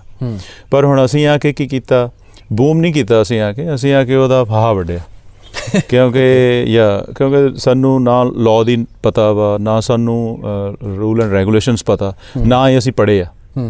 ਮੈਂ ਕੋਈ ਲਾਇਰ ਤਾਂ ਹੈ ਨਹੀਂ ਅਤੇ ਨਾ ਹੀ ਮੈਂ ਕੋਈ ਪੜ੍ਹਨ ਦੀ ਕੋਸ਼ਿਸ਼ ਕੀਤੀ ਆ, ਪਰ ਜਿਵੇਂ ਇਹਦੇ ਵਿੱਚ ਗਏ ਆ, ਜਿਵੇਂ ਇਹਦੇ ਵਿੱਚ ਗੋ ਥਰੂ ਚੈਲੰਜਿਸ ਹੋਏ ਸਮੇਂ ਦੇ ਨਾਲ ਜਿਹੜਾ ਤਜਰਬਾ, ਰਾਈਟ, ਜਿਵੇਂ ਚੈਲੰਜਿਸ ਹੋਏ, ਜਦੋਂ ਫਸ ਗਏ ਫਿਰ ਦੇਖਣਾ ਅੱਛਾ ਇਹਦਾ ਕੀ ਅਲਟਰਨੇਟਿਵ, ਉਹ ਅੱਛਾ ਆਹ ਲਾਅ ਐਂ ਕਹਿੰਦਾ, ਉਹ ਅੱਛਾ ਹੁਣ ਇਹ ਤਾਂ ਆਪਾਂ ਫਿਰ ਕੀਤਾ ਨਹੀਂ ਸੀਗਾ, ਫਿਰ ਵਾਇਲੇਸ਼ਨਸ ਹੋ ਗਈਆਂ, ਆਹ ਹੋ ਗਿਆ ਸਾਰਾ ਕੁਛ। ਤਾਂ ਸਮੇਂ ਦੇ ਨਾਲ ਹੀ ਕੀਤਾ ਸਾਰਾ ਕੁਛ। ਪਰ ਇਹ ਡੈਫੀਨਿਟਲੀ ਮੈਂ ਇੱਕ ਗੱਲ ਇੱਥੇ ਆਮ ਆਪਾਂ ਕਹਿ ਦਿੰਦੇ ਵੀ ਗੋਰੇ ਬੜੇ ਸਾਡੇ ਬੰਦੇ ਦੇ ਲੱਗਦੇ ਆ, ਦੇਖਦੇ, ਉਹ ਇਸੇ ਕਰਕੇ ਆ, ਉਹਦਾ ਰੀਜ਼ਨ ਇਹੀ ਆ। ਮੈਨੂੰ ਨਹੀਂ ਲੱਗਦਾ ਕਿਤੇ ਨਾ ਕਿਤੇ ਅਸੀਂ ਚੀਪ ਲੋਡਸ ਮਤਲਬ ਬ੍ਰੋਕਰਸ ਨੂੰ ਇਹ ਓਪਰਚੁਨਿਟੀ ਦਿੱਤੀ ਹੈ ਵੀ ਤੁਸੀਂ ਚੀਪ ਲੋਡ ਵੇਚ ਲਓ, ਅਸੀਂ ਬੈਠੇ ਹਾਂ ਉੱਥੇ ਤੁਹਾਡੇ ਲੋਡ ਚੱਕਣ ਨੂੰ। ਅਤੇ ਕਈ ਵਾਰ ਤਾਂ ਇਹ ਹਾਲਾਤ ਹੁੰਦੇ ਜਦੋਂ ਕਾਫੀ ਸਲੋ ਹੁੰਦਾ ਤਾਂ ਤੁਸੀਂ ਕਿਸੇ ਬ੍ਰੋਕਰ ਨੂੰ ਕਾਲ ਕਰਦੇ ਹੋ ਬਈ ਉਹ ਕਹਿ ਦਿੰਦਾ ਵੀ ਇਹ ਲੋਡ ਕਵਰਡ ਹੋ ਗਿਆ, ਪਰ ਸਾਡੇ ਬੰਦੇ ਤਾਂ ਇੱਥੋਂ ਹੱਦ ਤੱਕ ਵੀ ਚਲੇ ਜਾਂਦੇ ਆ। ਉਹ ਉਹਨੂੰ ਕਹਿੰਦੇ ਆ ਮੈਨੂੰ ਦੱਸ, ਮੈਂ ਤੇਰੀ ਹੈਲਪ ਕਰ ਦੂੰਗਾ, ਤੂੰ ਕਵਰਡ ਕਰਨੇ 'ਚ ਕੀਤਾ, ਮੈਂ ਤੈਨੂੰ ਚੀਪ ਲੈ ਜਾਊਂਗਾ ਇੱਦੋਂ ਵੀ। ਅੱਛਾ, ਤਾਂ ਉਹ ਬ੍ਰੋਕਰ ਨੂੰ ਇੰਨਾ ਅਸੀਂ ਸਿਰ ਚੜ੍ਹਾ ਲਿਆ। ਪਰ ਇੱਥੇ ਮੈਂ ਤੁਹਾਡੇ ਤੋਂ ਜ਼ਰੂਰ ਜਾਣਨਾ ਚਾਹਾਂਗਾ ਕਿ ਜਿਹੜੇ ਅੱਜ ਦੇ ਯੂਥ ਹੈਗਾ ਜਾਂ ਕੋਈ ਵੀ ਐਸਾ ਇਨਸਾਨ ਜੋ ਟਰੱਕਿੰਗ ਇੰਡਸਟਰੀ ਵਿੱਚ ਆਉਣਾ ਚਾਹ ਰਿਹਾ, ਉਹਨੂੰ ਕੀ ਐਸੀਆਂ ਚੁਣੌਤੀਆਂ ਦਰਪੇਸ਼ ਹੋ ਸਕਦੀਆਂ ਨੇ, ਜਾਂ ਫਿਰ ਕੀ ਵਾਕਈ ਅੱਜ ਦੇ ਸਮੇਂ ਵਿੱਚ ਇੰਨਾ ਕਹਿ ਸਕਦੇ ਹੋ ਕਿ ਪੈਸਾ ਹੈਗਾ ਇਸ ਇੰਡਸਟਰੀ ਵਿੱਚ ਕਿ ਕੋਈ ਵੀ ਨਵਾਂ ਬੰਦਾ ਜੇਕਰ ਆਏ ਤਾਂ ਉਹ ਬੁਲੰਦੀਆਂ 'ਤੇ ਹਾਸਲ ਹੋ ਸਕਦਾ, ਬੁਲੰਦੀਆਂ ਉਹਨੂੰ ਛੂ ਸਕਦੀਆਂ ਨੇ? ਡੈਫੀਨੇਟਲੀ ਹੋ ਸਕਦਾ, ਐਜ਼ ਲੌਂਗ ਐਜ਼ ਉਹਨੂੰ ਪ੍ਰੋਜ਼ ਐਂਡ ਕੌਨਸ ਦੋਨੇ ਪਤਾ ਹੋਣ ਜੀ। ਅਤੇ ਜਿਹੜੀ ਆਪਾਂ ਪਹਿਲਾਂ ਗੱਲ ਕਰ ਰਹੇ ਸੀ ਕਿ ਇਕੋਨੋਮਿਕ ਇਕੁਏਸ਼ਨਸ ਜਿਹੜੀ ਆ ਉਹਨੂੰ ਪਤਾ ਹੋਵੇ ਮੈਂ ਕਿਵੇਂ ਸੈਟਅਪ ਕਰਨੀ ਆ। ਅਤੇ ਜੇ if you have a talent ਤੁਸੀਂ ਕਰ ਸਕਦੇ ਹੋ, ਐਂਬੀਸ਼ਨ ਡੈਫੀਨਿਟਲੀ ਹੋਣਾ ਚਾਹੀਦਾ। ਐਂ ਨਹੀਂ ਕਹਿ ਸਕਦੇ ਆਪਾਂ ਡੀਮੋਟੀਵੇਟ ਨਹੀਂ ਕਰ ਸਕਦੇ ਲੋਕਾਂ ਨੂੰ ਬਈ ਜੇ ਤੋਂ ਨਹੀਂ ਹੋਇਆ, ਮੇਰੇ ਤੋਂ ਨਹੀਂ ਹੋਇਆ, ਉਸ ਹੱਦ ਤੱਕ ਤਾਂ ਕੋਈ ਵੀ ਨਹੀਂ ਕਰ ਸਕਦਾ। ਕਰਦੇ ਆ ਲੋਕ ਜੀ। ਅਤੇ ਆਪਣੇ ਕਿੰਨੇ ਬੰਦੇ ਸਕਸੈਸਫੁਲ ਵੀ ਨੇ ਇਹਦੇ ਵਿੱਚ, ਚੈਲੰਜਿਸ ਵੀ ਨੇ ਕਾਫੀ, ਬਟ ਬੰਦੇ ਡੇਅਰਿੰਗ ਰੱਖਦੇ ਆ ਵੀ ਉਹ ਚੈਲੰਜ ਨੂੰ ਐਕਸੈਪਟ ਕਰਕੇ ਬੰਦੇ ਗਾਹਾਂ ਲੰਘਦੇ ਆ। ਅਤੇ ਬਟ ਡੈਫੀਨਿਟਲੀ ਇਹ ਚੀਜ਼ ਜ਼ਰੂਰ ਦੇਖਣੀ ਚਾਹੀਦੀ ਹੈ ਵੀ ਅਸੀਂ ਇੱਕੋ ਚੀਜ਼ ਵੱਲ ਨਾ ਭੱਜੀਏ ਵੀ ਹਾਂ ਅੱਜ ਅਸੀਂ ਕਿੰਨਾ ਕਮਾ ਰਹੇ ਹਾਂ। ਲੌਂਗ ਟਰਮ ਦੇ ਵਿੱਚ ਆਪਦੀ ਸਪੈਸ਼ਲੀ ਜਿਵੇਂ ਨਵਾਂ ਬੰਦਾ ਤੁਸੀਂ ਕਹਿੰਦੇ ਆਉਂਦਾ, ਇਹ ਤਾਂ ਹੈ ਨਹੀਂ ਵੀ ਉਹਨੇ ਨਵੇਂ ਬੰਦਾ ਕੋਈ ਪੈਸੇ ਲੈ ਕੇ ਆ ਰਿਹਾ ਵੀ ਉਹਨੇ ਚੱਕ ਕੇ ਇਨਵੈਸਟ ਕਰ ਦੇ, ਫੰਡ ਪਏ ਆ ਉਹਦੇ ਕੋਲੇ, ਹੈ ਨਾ, ਜਿਹਨੂੰ ਆਪਾਂ ਬਾਪੂ ਦੀ ਕਮਾਈ ਕਹਿੰਦੇ ਆ, ਵੀ ਉਹਨੇ ਲਾ ਦੇਣੀ ਆ ਅਤੇ ਉਸ ਤੋਂ ਬਾਅਦ 'ਚ ਠੀਕ ਆ ਚੱਲ ਪੈਣਾ। ਹਾਂ, ਜੇ ਕੋਈ ਇਸ ਤਰ੍ਹਾਂ ਦੀ ਹੈਗੀ ਉਹ ਡਿਫਰੈਂਟ ਸਟੋਰੀ ਹੈ, ਬਟ ਆਪਾਂ ਗੱਲ ਕਰਦੇ ਹਾਂ ਜਿਹੜਾ ਬੰਦਾ ਬਿਲਕੁਲ ਥੱਲਿਓਂ ਸ਼ੁਰੂ ਕਰਦਾ, ਜਿਹੜਾ ਮਤਲਬ ਤੁਸੀਂ ਥੋੜ੍ਹੀ ਆਪ ਇਹਦੇ ਵਿੱਚ ਡਰਾਈਵਿੰਗ ਕਰਕੇ। ਇੱਥੇ ਮੈਂ ਇੱਕ ਹੋਰ ਚੀਜ਼ ਐਡ ਔਨ ਕਰਦਾ, ਕਿਉਂਕਿ ਲੋਕੀ ਪੰਜਾਬ ਤੋਂ ਆਉਂਦੇ ਨੇ ਜਾਂ ਕਿਤੋਂ ਹੋਰ ਆਉਂਦੇ ਨੇ, ਉਹਨਾਂ ਨੂੰ ਲੱਗਦਾ ਹੈ ਕਿ ਅਸੀਂ ਟਰੱਕ ਡਰਾਈਵਿੰਗ ਕਿਤੇ ਨਾ ਕਿਤੇ ਸਿੱਖ ਲਈਏ ਅਤੇ ਉਸ ਤੋਂ ਬਾਅਦ ਹੀ ਨਾਲ ਦੇ ਨਾਲ ਸਾਡਾ ਪੈਸਾ ਆਉਣਾ ਸ਼ੁਰੂ ਹੋ ਜਾਏਗਾ, ਅਸੀਂ ਡਰਾਈਵਿੰਗ ਜਿਹੜੀ ਹੈ ਸ਼ੁਰੂ ਕਰ ਦਾਂਗੇ। ਲੇਕਿਨ ਇੱਕ ਡਰਾਈਵਿੰਗ ਸਕੂਲ ਵਿੱਚ ਸਿੱਖਣਾ, ਉਸ ਤੋਂ ਬਾਅਦ ਹਾਈਵੇ 'ਤੇ ਸਟੀਅਰਿੰਗ ਸੀਟ 'ਤੇ ਬੈਠਣਾ, ਸਟੀਅਰਿੰਗ ਨੂੰ ਹੱਥ ਵਿੱਚ ਫੜਨਾ, ਇਸ ਦੋ ਚੀਜ਼ਾਂ 'ਚ ਬਹੁਤ ਵੱਡਾ ਫਰਕ ਹੁੰਦਾ। ਕਿਉਂਕਿ ਹਾਈਵੇ 'ਤੇ ਜਦੋਂ ਤੁਸੀਂ ਚਲਾ ਰਹੇ ਹੁੰਦੇ ਹੋ ਤਾਂ ਤੁਸੀਂ ਟਰੱਕ ਨਹੀਂ ਚਲਾ ਰਹੇ, ਮੈਨੂੰ ਲੱਗਦਾ ਪੂਰੀ ਮਿਜ਼ਾਈਲ ਚਲਾ ਰਹੇ ਹੁੰਦੇ ਹੋ। ਤੁਸੀਂ ਆਪਣਾ ਤਾਂ ਧਿਆਨ ਰੱਖਣਾ ਹੀ ਹੈ, ਇੱਕ ਜਿਹੜਾ ਤੁਹਾਡਾ ਪਿੱਛੇ ਟਰਾਲਾ ਹੈਗਾ ਉਹਦਾ ਵੀ ਧਿਆਨ ਰੱਖਣਾ, ਨਾਲ ਜਿਹੜੀਆਂ ਤੁਹਾਡੇ ਆਸ-ਪਾਸ ਕਾਰ ਚੱਲ ਰਹੀਆਂ ਤੁਸੀਂ ਉਹਨਾਂ ਦਾ ਵੀ ਧਿਆਨ ਰੱਖਣਾ। ਲੇਕਿਨ ਅੱਜ ਬਹੁਤ ਸਾਰੇ ਹਾਦਸੇ ਹੋ ਰਹੇ ਨੇ, ਇਹਨਾਂ ਦਾ ਤੁਸੀਂ ਕਾਰਨ ਕੀ ਮੰਨਦੇ ਹੈਗੇ ਹੋ? ਕੀ ਡਰਾਈਵਿੰਗ ਸਕਿੱਲਸ ਇੰਨੇ ਹੁੰਦੇ ਨਹੀਂ ਹੈ ਡਰਾਈਵਰ ਕੋਲ? ਨਹੀਂ, ਉਹਦੇ ਪਿੱਛੇ ਬਹੁਤ ਫੈਕਟਰ ਨੇ। ਦੇਖੋ, ਤੁਹਾਨੂੰ ਜਿਹੜੀਆਂ ਤੁਸੀਂ ਗੱਲ ਕਰ ਰਹੇ ਹੋ ਵੀ ਇੱਧਰਲੀ ਗੱਡੀ ਦਾ ਉੱਧਰਲੇ ਸਾਰੇ ਦਾ ਧਿਆਨ ਰੱਖ ਕੇ ਤੁਸੀਂ ਚੱਲਣਾ, ਉਹ ਤੁਹਾਡੀ ਟ੍ਰੇਨਿੰਗ ਸਕੂਲ ਦੇ ਵਿੱਚ ਕਰ ਦਿੰਦੇ ਆ, ਕਾਫੀ ਹੱਦ ਤੱਕ ਕਰ ਦਿੰਦੇ ਆ, ਠੀਕ ਆ, ਮਤਲਬ 50% ਹੋ ਜਾਂਦੀ ਆ। ਰਾਈਟ। ਉਸ ਤੋਂ ਬਾਅਦ ਤੁਹਾਨੂੰ ਜਦੋਂ ਉਹ ਲਾਇਸੈਂਸ ਦਿੰਦੇ ਆ, ਇਹ ਚੀਜ਼ਾਂ ਦੇਖ ਕੇ ਦਿੰਦੇ ਆ ਲਾਇਸੈਂਸ। ਇੱਥੇ ਐਂ ਤਾਂ ਹੈ ਨਹੀਂ ਵੀ ਤੁਸੀਂ ਉੱਥੇ ਪੈਸੇ ਦਿੱਤੇ ਅਤੇ ਲਾਇਸੈਂਸ ਲੈ ਲਿਆ, ਅਤੇ ਉਹਦੇ ਗੋ ਥਰੂ ਤੁਹਾਨੂੰ ਪ੍ਰੋਸੈਸ ਦੇ ਹੋਣਾ ਹੀ ਪੈਂਦਾ। ਅਤੇ ਉਸ ਤੋਂ ਬਾਅਦ ਜ਼ਿਆਦਾ ਜਿਹੜੀ ਇੰਪੋਰਟੈਂਟ ਜਿਹੜੀ ਥਿੰਗ ਇਹਦੇ ਵਿੱਚ ਦੇਖਣ ਵਾਲੀ ਇਹ ਆ ਵੀ ਹਾਦਸੇ ਕਿਉਂ ਹੁੰਦੇ ਆ। ਕਿਉਂਕਿ ਅਸੀਂ ਉਸ ਨੂੰ ਜਿਵੇਂ ਤੁਸੀਂ ਕਿਹਾ ਵੀ ਮਿਜ਼ਾਈਲ ਚਲਾ ਰਹੇ ਹੋ, ਅਸੀਂ ਇਸ ਪੁਆਇੰਟ ਆਫ ਵਿਊ ਨਾਲ ਨਹੀਂ ਦੇਖਦੇ। ਅਸੀਂ ਇਹ ਨਹੀਂ ਸਮਝਦੇ ਵੀ ਸਾਡੀਆਂ ਰਿਸਪੋਂਸੀਬਿਲਿਟੀਜ਼ ਨੇ। ਤੁਸੀਂ ਯਕੀਨ ਨਹੀਂ ਕਰਨਾ, ਮੈਨੂੰ ਇੱਥੋਂ ਤੱਕ ਵੀ ਜਾਣ ਦਾ ਮੈਂ ਨਹੀਂ ਕਦੇ ਇਸ ਤਰ੍ਹਾਂ ਕੀਤਾ, ਬਟ ਮੈਨੂੰ ਪਤਾ ਵਾ ਕਈ ਬੰਦੇ ਆਪਣੇ ਜਿਹੜੇ ਟਰੱਕ ਚਲਾਉਂਦੇ ਨੇ, ਮੁੰਡੇ ਟਰੱਕ ਚਲਾਉਂਦੇ ਨੇ, ਉਹ ਈਵਨ ਤੁਰੇ ਜਾਂਦੇ ਟਰੱਕ ਦੇ ਵਿੱਚ ਕਈ ਸੀਰੀਅਲ ਵੀ ਦੇਖ ਲੈਂਦੇ ਆ, ਮਤਲਬ ਮੂਹਰੇ ਲਾ ਕੇ, ਮੋਬਾਈਲ ਮੂਹਰੇ ਲਾ ਕੇ ਰੱਖ ਕੇ, ਤੇ ਉਹ ਬੈਠੇ TV ਵੀ ਵਾਚ ਕਰੀ ਜਾ ਰਹੇ ਆ, ਕੋਈ ਵੀ ਆਪਦਾ ਫੇਵਰੇਟ ਸ਼ੋਅ ਵਾਚ ਕਰ ਰਿਹਾ ਜਾਂ ਕੁਛ ਵੀ ਵਾਚ ਕਰ ਰਿਹਾ, ਉਹ ਦੇਖੀ ਵੀ ਜਾਂਦੇ, ਟਰੱਕ ਵੀ ਚਲਾ ਰਹੇ ਆ। ਹੁਣ ਉਹ ਤਾਂ ਬਾਕੀ ਆਪਣੇ ਆਪ ਨੂੰ ਕਿੱਡਾ ਵੱਡਾ ਰਿਸਕ ਦੇ ਵਿੱਚ, ਆਪ ਦੀ ਲਾਈਫ ਤੇ ਜਿਵੇਂ ਤੁਸੀਂ ਕਿਹਾ ਦੂਜੇ ਦੀ ਲਾਈਫ ਨੂੰ ਰਿਸਕ ਦੇ ਵਿੱਚ ਪਾਉਣ ਵਾਲੀ ਗੱਲ ਆ। ਅਸੀਂ ਉਹਨੂੰ ਬਹੁਤ ਲਾਈਟਲੀ ਲੈ ਲੈਂਦੇ ਹਾਂ। ਅਸੀਂ ਸਮਝਦੇ ਨਹੀਂ ਵੀ ਇਹ ਕਿੱਡੀ ਵੱਡੀ ਰਿਸਪੋਂਸੀਬਿਲਿਟੀ ਆ ਜਿਹਦੇ ਤੇ ਅਸੀਂ ਬੈਠੇ ਹਾਂ। ਕਿਉਂਕਿ ਜੇ ਅਸੀਂ ਕਿਤੇ ਜੋਬ ਕਰ ਰਹੇ ਹਾਂ, ਜੇ ਆਪਦੀ ਕੰਪਨੀ ਵੀ ਲਈ ਵੀ ਟਰੱਕ ਚਲਾ ਰਹੇ ਹਾਂ, ਤਾਂ ਵੀ ਅਸੀਂ ਇਸ ਚੀਜ਼ ਦਾ ਸਾਨੂੰ ਗਿਆਨ ਹੀ ਨਹੀਂ ਆ, ਨੌਲੇਜ ਹੀ ਨਹੀਂ ਆ ਵੀ ਅਸੀਂ ਕਿੱਡੀ ਵੱਡੀ ਰਿਸਪੋਂਸੀਬਿਲਿਟੀ ਅਸੀਂ ਆਲਰੇਡੀ ਇਹਦੇ ਰਿਸਕ ਦੇ ਫੜੀ ਹੋਈ ਆ, ਬਹੁਤ ਵੱਡੀ ਲਾਇਬਿਲਿਟੀ ਅਸੀਂ ਹੱਥ 'ਚ ਫੜੀ ਹੋਈ ਆ। ਅਤੇ ਉਹਦੇ ਲਈ ਤਾਂ ਸਾਨੂੰ ਜ਼ਰੂਰ ਅਵੇਅਰ ਹੋਣਾ ਚਾਹੀਦਾ। ਅਵੇਅਰਨੈਸ ਲਈ ਮੈਂ ਦੇਖਦਾ ਸਾਡੇ ਜਿਵੇਂ ਹੁਣ ਸਾਡੇ ਗੁਰਦੁਆਰੇ ਨੇ, ਜਾਂ ਸਾਡੇ ਕਾਮਨ ਕਮਿਊਨਿਟੀ ਸੈਂਟਰਸ ਨੇ, ਜਾਂ ਜਿਵੇਂ ਹੁਣ ਬੰਦੇ ਇਕੱਠੇ ਹੁੰਦੇ ਆ, ਉੱਥੇ ਥੋੜ੍ਹੀਆਂ ਇਹਦੇ ਬਾਰੇ ਡੈਫੀਨੇਟਲੀ ਗੱਲਾਂ ਹੋਣੀਆਂ ਚਾਹੀਦੀਆਂ ਵੀ ਇਸ ਤਰ੍ਹਾਂ ਵੀ ਕੇਅਰਫੁਲ ਹੈ ਨਾ ਕਰਨਾ ਚਾਹੀਦਾ। ਪਰ ਉਹ ਸਗੋਂ ਮੈਂ ਦੇਖਿਆ ਜਦੋਂ ਵੀ ਇਕੱਠੇ ਹੁੰਦੇ ਆ ਤਾਂ ਉਹ ਜਿਵੇਂ ਦਾਰੂ ਦੂਰੂ ਪੀਣੀ ਆ, ਉਹਨਾਂ ਨੇ ਬੈਠ ਕੇ ਸਗੋਂ ਆਪਦੀਆਂ ਦੱਸ ਕੇ ਹੱਸਣਾ ਵੀ ਅਸੀਂ ਮੈਂ ਕਰਦਾ ਨਾ, ਇਹ ਕੋਈ ਵਡਿਆਈਆਂ ਵਾਲੀ ਤਾਂ ਗੱਲ ਹੈ ਨਹੀਂ। ਅਤੇ ਇਹਦੇ ਲਈ ਥੋੜ੍ਹਾ ਡੈਫੀਨੇਟਲੀ ਸਾਨੂੰ ਸੋਚ ਕੇ ਚੱਲਣਾ ਚਾਹੀਦਾ। We got to be real aware about it. ਤੁਸੀਂ ਗੁਰਦੁਆਰਿਆਂ ਦੀ ਗੱਲ ਕੀਤੀ ਹੈ, ਇੱਥੇ ਥੋੜ੍ਹਾ ਜਿਹਾ ਮੈਂ ਹੁਣ ਹਟ ਕੇ ਤੁਹਾਡੇ ਤੋਂ ਸਵਾਲ ਜ਼ਰੂਰ ਕਰਨਾ ਚਾਹਾਂਗਾ, ਕਿਉਂਕਿ ਗੁਰਦੁਆਰਿਆਂ ਵਿੱਚ ਅਸੀਂ ਆਮ ਦੇਖਦੇ ਹਾਂ ਕਿ ਐਵੇਂ ਦੀਆਂ ਉਹਨਾਂ ਨੂੰ ਸਿਖਲਾਈ ਤਾਂ ਦੇਣੀ ਦੂਰ ਦੀ ਗੱਲ ਆ, ਅੱਜ ਗੁਰਦੁਆਰਿਆਂ ਵਿੱਚ ਹੀ ਜਿਹੜੇ ਸਾਡੇ ਬੱਚੇ ਨੇ ਗੁਰਬਾਣੀ ਘੱਟ, ਮੋਬਾਈਲ ਜ਼ਿਆਦਾ ਦੇਖ ਰਹੇ ਹੁੰਦੇ ਨੇ ਪਿੱਛੇ ਬੈਠ ਕੇ। ਕਿਉਂਕਿ ਅੱਜ ਸਾਡੇ ਪੇਰੈਂਟਸ ਉਹਨਾਂ ਨੂੰ ਲੈ ਕੇ ਜਾਂਦੇ ਨੇ ਕਿ ਅਸੀਂ ਗੁਰਬਾਣੀ ਸੁਣਨ ਜਾ ਰਹੇ ਹਾਂ ਜਾਂ ਤੁਹਾਨੂੰ ਆਓ ਗੁਰਦੁਆਰੇ ਦੇ ਦਰਸ਼ਨ ਕਰਨ ਜਾ ਰਹੇ ਹਾਂ। ਇੱਕ ਤਾਂ ਵੈਸੇ ਹੀ ਸਿਰਫ ਸੈਟਰਡੇ ਸੰਡੇ ਰਹਿ ਗਿਆ ਗੁਰਦੁਆਰਿਆਂ ਦਾ ਜਾਣਾ, ਲੇਕਿਨ ਗੁਰਦੁਆਰਿਆਂ ਵਿੱਚ ਕਿਉਂ ਬੱਚਿਆਂ ਦਾ ਆਉਣਾ ਘਟਦਾ ਜਾ ਰਿਹਾ? ਤੁਸੀਂ ਵੀ ਇਹ ਜ਼ਰੂਰ ਨੋਟ ਕੀਤਾ ਹੋਣਾ। ਇਸ ਬਾਰੇ ਵੀ ਮੈਂ ਤੁਹਾਡੇ ਤੋਂ ਜ਼ਰੂਰ ਤੁਹਾਡੇ ਵਿਊਜ਼ ਜਾਣਨਾ ਚਾਹਾਂਗਾ, ਤੁਸੀਂ ਕੀ ਦੇਖਦੇ ਹੋ? ਮੈਨੂੰ ਤਾਂ ਐਂ ਲੱਗ ਰਿਹਾ ਵੀ ਸਭ ਤੋਂ ਵੱਡੀ ਗੱਲ ਜਿਹੜੀ ਗੁਰਦੁਆਰਿਆਂ ਦੀ ਰੂਪ ਰੇਖਾ ਹੋਣੀ ਚਾਹੀਦੀ ਹੈ, ਜਾਂ ਗੁਰਦੁਆਰਿਆਂ ਦਾ ਰੋਲ ਹੋਣਾ ਚਾਹੀਦਾ ਫੋਰ ਸੁਸਾਇਟੀ ਜੀ, ਉਹ ਸਾਨੂੰ ਡੈਫੀਨੇਟਲੀ ਤੈਅ ਕਰਨਾ ਚਾਹੀਦਾ ਬੈਠ ਕੇ। ਕਿਉਂਕਿ ਮੈਨੂੰ ਨਹੀਂ ਲੱਗਦਾ ਕਿਸੇ ਵੀ, ਜਦੋਂ ਤੁਸੀਂ ਕਿਸੇ ਕਾਲਜ ਜਾਂਦੇ ਹੋ ਜਾਂ ਯੂਨੀਵਰਸਿਟੀ ਜਾਂਦੇ ਹੋ, ਤਾਂ ਪਹਿਲੀ ਕਲਾਸ ਲਈ ਅਤੇ ਜਿਹੜੇ ਹਾਇਰ ਸਟੱਡੀਜ਼ ਨੇ, ਪੋਸਟ ਗ੍ਰੈਜੂਏਸ਼ਨਸ ਜਾਂ ਹੈਗੀਆਂ, ਜਾਂ ਅੰਡਰ ਗ੍ਰੈਜੂਏਟ ਪ੍ਰੋਗਰਾਮਸ ਨੇ, ਮੈਂ ਨਹੀਂ ਦੇਖਦਾ ਕਿਤੇ ਵੀ ਉਹਨਾਂ ਲਈ ਸਭ ਲਈ ਇੱਕੋ ਹੀ ਪ੍ਰੋਗਰਾਮ ਹੋਵੇ। ਸਾਡੇ ਗੁਰਦੁਆਰੇ ਤੁਸੀਂ ਜਾ ਕੇ ਦੇਖੋ, ਸਭ ਲਈ, ਬੱਚਿਆਂ ਲਈ ਵੀ, ਯੰਗਸਟਰ ਲਈ ਵੀ, ਛੋਟਿਆਂ ਲਈ, ਵੱਡਿਆਂ ਲਈ, ਬਜ਼ੁਰਗਾਂ ਲਈ ਇੱਕੋ ਹੀ ਪ੍ਰੋਗਰਾਮ ਆ। ਬਸ ਉਹ ਕੀ ਆ ਜੀ, ਅਸੀਂ ਇੱਕ ਤਾਂ ਮਤਲਬ ਤੁਸੀਂ ਦੀਵਾਨ ਹਾਲ ਦੇ ਵਿੱਚ ਕੀਰਤਨ ਚੱਲ ਰਿਹਾ, ਉੱਥੇ ਬੈਠੋ, ਕੀਰਤਨ ਸੁਣੋ, ਅਰਦਾਸ ਦੇ ਵਿੱਚ ਉਹਦੇ ਵਿੱਚ ਭੋਗ ਲਵੋ, ਲੰਗਰ ਛਕੋ, ਘਰ ਨੂੰ ਆਓ। ਅਤੇ ਜਿੰਨਾ ਚਿਰ ਤੱਕ ਅਸੀਂ ਇਸ ਕਲਚਰ 'ਚੋਂ ਬਾਹਰ ਨਹੀਂ ਨਿਕਲਦੇ, ਜਿੰਨਾ ਚਿਰ ਤੱਕ ਅਸੀਂ ਸ਼ਬਦ ਦੇ ਲੰਗਰ ਬਾਰੇ ਸੁਹਿਰਦ ਨਹੀਂ ਹੁੰਦੇ। ਹੁਣ ਅਸੀਂ ਜਿਹੜਾ ਸਾਡੀ ਲੰਗਰ ਪ੍ਰਥਾ ਵਾ, ਉਹਦੇ ਵੱਲ ਤਾਂ ਸਾਡਾ ਕਾਫੀ ਧਿਆਨ ਆ, ਪਰ ਸ਼ਬਦ ਦੇ ਲੰਗਰ ਵੱਲ ਸਾਡਾ ਕੋਈ ਧਿਆਨ ਨਹੀਂ ਆ। ਲੰਗਰ ਤਾਂ ਸਭ ਤੋਂ ਜ਼ਿਆਦਾ ਹਾਈਫਾਈ ਲਗਾਏ ਜਾਂਦੇ ਆ ਕਿ ਪੀਜ਼ਾ ਵੀ ਹੋ ਜਾਏ, ਕੋਲਡ ਡਰਿੰਕਸ ਵੀ ਹੋ ਜਾਣ, ਸੋਡਾ ਵੀ ਹੋ ਜਾਏ, ਸਾਰਾ ਕੁਝ ਹੋ ਜਾਏ, ਚਾਊਮਿਨਸ ਵੀ ਹੋ ਜਾਣ, ਹਰ ਤਰ੍ਹਾਂ ਦਾ ਜਿਹੜੇ ਬੱਚੇ ਨੇ ਉਹ ਅਟਰੈਕਟ ਹੋਣ ਲੰਗਰ ਲਈ। ਤਾਂ ਹੀ ਅੱਜ ਨਾ ਗੁਰਦੁਆਰੇ ਜਾਣ ਤੋਂ ਪਹਿਲਾਂ ਅਸੀਂ ਇਹ ਜ਼ਰੂਰ ਪੁੱਛਦੇ ਹਾਂ ਲਾਂਗਰੀ ਤੋਂ ਕਿ ਅੱਜ ਲੰਗਰ ਕੀ ਬਣਿਆ, ਤਾਂ ਕਿ ਮੈਂ ਫੈਮਿਲੀ ਨੂੰ ਲੈ ਕੇ ਆਵਾਂ, ਨਾ ਲੈ ਕੇ ਆਵਾਂ। ਮੇਰਾ ਫਰੈਂਡ ਕੈਲੀਫੋਰਨੀਆ, ਉਹਨਾਂ ਦੇ ਬੇਟਾ ਉਹ ਇਹ ਕਹਿੰਦਾ ਹੁੰਦਾ ਸੀਗਾ ਵੀ ਮੈਂ, ਕਿਉਂਕਿ ਉੱਥੇ TV 'ਚ ਐਡ ਆਉਂਦੀ ਹੈ ਨਾ ਕੈਲੀਫੋਰਨੀਆ ਦੇ ਵਿੱਚ, ਬਈ ਆਹ ਐਤਕੀ ਵੀਕਐਂਡ 'ਤੇ ਇੱਥੇ ਸਰੋਂ ਦਾ ਸਾਗ, ਮੱਕੀ ਦੀ ਰੋਟੀ, ਲੱਸੀ, ਇਹਦਾ ਲੰਗਰ ਹੋਣਾ, ਕੋਈ ਕਹਿੰਦਾ ਪੀਜ਼ੇ ਦਾ ਲੰਗਰ ਹੋਣਾ, ਉਹ ਐਡ ਕਰਕੇ ਲੋਕਾਂ ਨੂੰ ਅਟਰੈਕਟ ਕੀਤਾ ਜਾਏ, ਲੋਕੀ ਆਉਣ ਗੁਰਦੁਆਰੇ ਸਾਹਿਬ। ਕਿਉਂਕਿ ਇਹ ਉਹੀ ਗੱਲ ਜਿਵੇਂ ਆਪਾਂ ਪਹਿਲਾਂ ਕਰਦੇ ਸੀ, ਬਿਜ਼ਨਸ ਪੁਆਇੰਟ ਆਫ ਵਿਊ ਨਾਲ ਹੀ ਅਸੀਂ ਸੋਚਣ ਲੱਗ ਗਏ। ਅਸੀਂ ਦੂਜੇ ਲੋਟ ਨਹੀਂ ਸੋਚਦੇ ਵੀ ਇਹਦੇ ਐਕਚੁਅਲੀ ਪਰਪਸਿਸ ਕੀ ਹੋਣੇ ਚਾਹੀਦੇ ਆ, ਇਹਦੀਆਂ ਆਊਟਲਾਈਨਸ ਕੀ ਹੋਣੇ ਚਾਹੀਦੇ। ਅਸੀਂ ਇਹ ਨਹੀਂ ਪੁੱਛਦੇ ਕਿ ਹਾਂ ਅੱਜ ਰਾਗੀ ਜਿਹੜਾ ਹੈਗੇ ਨੇ, ਉੱਥੇ ਰਾਗੀ ਜਿਹੜੇ ਜੱਥੇ ਨੇ, ਕਿਹੜਾ ਸ਼ਬਦ ਗਾਇਨ ਕਰਨਗੇ, ਕਿਹੜੀ ਗੁਰਬਾਣੀ ਬਾਰੇ ਸਾਨੂੰ ਦੱਸਣਗੇ। ਐਬਸੋਲੂਟਲੀ। ਅਤੇ ਜਦੋਂ ਉੱਥੇ ਸੁਣਨ ਵਾਲੇ ਨਹੀਂ ਹੈਗੇ, ਇੰਨੇ ਈਗਰ ਨਾਲ ਨਹੀਂ ਆਉਂਦੇ, ਜਿਵੇਂ ਭੁੱਖ ਨਾਲ ਨਹੀਂ ਆਉਂਦੇ, ਤਾਂ ਫਿਰ ਉਹ ਰਾਗੀ ਵੀ ਵਿਚਾਰੇ ਕੀ ਕਰਨ ਨਾ, ਜੇ ਅਸੀਂ ਉਹਨਾਂ 'ਤੇ ਬਲੇਮ ਕਰੀ ਜਾਈਏ ਵੀ ਉਹ ਨਹੀਂ ਐਂ ਕਰਦੇ, ਜਾਂ ਰਾਗੀ ਜੇ ਉਸ ਤਰ੍ਹਾਂ ਨਹੀਂ ਕਰਦੇ ਤਾਂ ਫਿਰ ਸੁਣਨ ਵਾਲੇ 'ਤੇ ਬਲੇਮ ਨਹੀਂ ਕਰ ਸਕਦੇ। ਦੋਨੇ ਪਾਸੇ ਹੀ ਨੇ, ਦੋਨੇ ਪੱਖ ਨੇ, ਇੱਕ ਪੱਖ ਨੂੰ ਨਹੀਂ ਅਸੀਂ ਬਲੇਮ ਕਰ ਸਕਦੇ, ਦੋਨੇ ਪੱਖ ਨੇ। ਅਤੇ ਉਹ ਮਤਲਬ ਉਹ ਦੱਸਦਾ ਸੀਗਾ, ਮੈਂ ਜ਼ਿਕਰ ਕਰ ਰਿਹਾ ਸੀਗਾ ਮੇਰੇ ਫਰੈਂਡ ਦਾ, ਉਹ ਕਹਿੰਦਾ ਵੀ ਸਾਨੂੰ ਗੁਰਦੁਆਰੇ ਦੇ ਵਿੱਚ ਇੰਨਾ ਵਧੀਆ ਪ੍ਰੋਗਰਾਮ ਨਹੀਂ ਹੁੰਦਾ, ਬਟ ਸਾਨੂੰ ਜਾਣਾ ਪੈਂਦਾ ਕਿਉਂਕਿ ਮੇਰਾ ਬੇਟਾ ਕਹਿੰਦਾ ਵੀ ਉੱਥੇ ਅੱਜ ਪੀਜ਼ੇ ਦਾ ਲੰਗਰ ਆ, ਅਤੇ ਉੱਥੇ ਚੱਲੋ। ਤਾਂ ਤੁਸੀਂ ਜਦੋਂ ਤੁਸੀਂ ਜਸਟ ਸੋਚੋ, ਇਮੈਜਿਨ ਕਰੋ ਵੀ ਜਦੋਂ ਤੁਸੀਂ ਇਸ ਤਰ੍ਹਾਂ ਦੀਆਂ ਖਾਣ ਦੀਆਂ ਹੀ ਸਿਰਫ ਆਪਦੇ ਮਨ ਦੇ ਵਿੱਚ ਇੱਕ ਸੋਚ ਕੇ ਜਾਵੋਗੇ, ਬਿਰਤੀਆਂ ਸਾਡੀਆਂ ਖਾਣ ਤੱਕ ਸੀਮਤ ਨੇ, ਗੁਰੂ ਦੇ ਸ਼ਬਦ ਨਾਲ ਜੁੜਨ ਦੀਆਂ ਨਹੀਂ ਹੈਗੀਆਂ, ਤਾਂ ਫਿਰ ਉੱਥੇ ਉਹੋ ਜਿਹਾ ਹੀ ਸਾਡੇ ਪੱਲੇ ਪੈਣਾ ਵਾ। ਅਤੇ ਉਹੋ ਜਿਹੇ ਸਾਡੇ ਇੰਸਟੀਟਿਊਸ਼ਨਸ ਜਿਹੜੇ ਨੇ ਉਹ ਜੇ ਇਕੱਲੇ ਲਈ ਪ੍ਰੋਗਰਾਮਸ ਡੈਫੀਨੇਟਲੀ ਕਰਨ ਵੀ ਬੱਚਿਆਂ ਲਈ ਜਿਹੜੇ ਛੋਟੇ ਆ ਉਹਨਾਂ ਲਈ ਆਹ, ਅਤੇ ਉਸ ਤੋਂ ਬਾਅਦ ਜਿਹੜੇ ਯੰਗਸਟਰਸ ਨੇ ਉਹਨਾਂ ਲਈ ਡਿਫਰੈਂਟ ਕਲਾਸਿਸ ਅਤੇ ਸੈਸ਼ਨ ਡੈਫੀਨੇਟਲੀ ਹੋਣੇ ਚਾਹੀਦੇ ਆ। ਅਤੇ ਉਸ ਤੋਂ ਬਾਅਦ ਜਿਹੜੇ ਵੱਡੇ ਬਜ਼ੁਰਗ ਨੇ ਜਾਂ ਉਹਨਾਂ ਲਈ ਅਲੱਗ, ਉਹਨਾਂ ਦੀਆਂ ਲੋੜਾਂ ਨੇ ਉਹਨਾਂ ਲਈ ਅਲੱਗ ਹੋਣੇ ਚਾਹੀਦੇ ਆ। ਤਾਂ ਇਹ ਸਾਨੂੰ ਜ਼ਰੂਰ ਧਿਆਨ ਦੇਣ ਦੀ ਲੋੜ ਆ। ਇੱਕ ਮੈਂ ਕੜਵਾ ਸਵਾਲ ਤੁਹਾਡੇ ਤੋਂ ਜ਼ਰੂਰ ਪੁੱਛਣਾ ਚਾਹਾਂਗਾ, ਮੈਂ ਵੀ ਚਾਹਾਂਗਾ ਤੁਸੀਂ ਇਸਦਾ ਖੁੱਲ੍ਹੇ ਦਿਲ ਨਾਲ ਆਨਸਰ ਦਿਓ, ਕਿਉਂਕਿ ਅਮਰੀਕਾ ਵਿੱਚ ਅਸੀਂ ਹੈਗੇ ਹਾਂ ਇਸ ਸਮੇਂ, ਅਮਰੀਕਾ ਵਿੱਚ ਰੇਸਿਜ਼ਮ ਬਹੁਤ ਜ਼ਿਆਦਾ ਵੱਧ ਰਹੀ ਹੈ। ਸਾਡੇ ਤੋਂ ਪਹਿਲਾਂ ਆ ਕੇ ਲੋਕ ਵਸੇ ਹੋਏ ਨੇ ਜਿਹੜੇ ਬਲੈਕ ਕਮਿਊਨਿਟੀ ਨਾਲ ਨੇ, ਉਹਨਾਂ ਦੇ ਵਿੱਚੋਂ ਇੱਕ ਰਾਸ਼ਟਰਪਤੀ ਵੀ ਬਣ ਚੁੱਕਿਆ ਬਰਾਕ ਓਬਾਮਾ, ਲੇਕਿਨ ਫਿਰ ਵੀ ਉਹਨਾਂ ਨੂੰ ਕਹਿਣ ਦੀ ਜ਼ਰੂਰਤ ਮਹਿਸੂਸ ਹੋਈ #Black Lives Matter।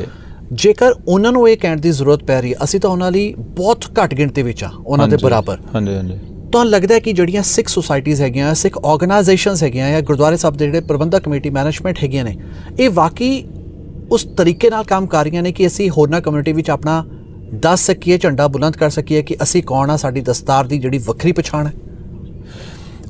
ਬਹੁਤ ਵਧੀਆ ਸਵਾਲ ਆ ਮੈਨੂੰ ਲੱਗ ਰਿਹਾ ਤੁਹਾਡਾ ਇਹ, ਸਪੈਸ਼ਲੀ ਇੱਥੇ ਜਿਹੜੇ ਆਪਾਂ ਵੱਸ ਰਹੇ ਹਾਂ ਅਤੇ ਆਪਣੇ ਬੱਚਿਆਂ ਲਈ, ਉਹਨਾਂ ਦੇ ਫਿਊਚਰ ਲਈ ਕਿਹੜੀਆਂ ਚੁਣੌਤੀਆਂ ਦਰਪੇਸ਼ ਹੋਣਗੀਆਂ ਜਿਹੜੀਆਂ ਅਸੀਂ ਉਹ ਫੇਸ ਕਰਨਗੇ।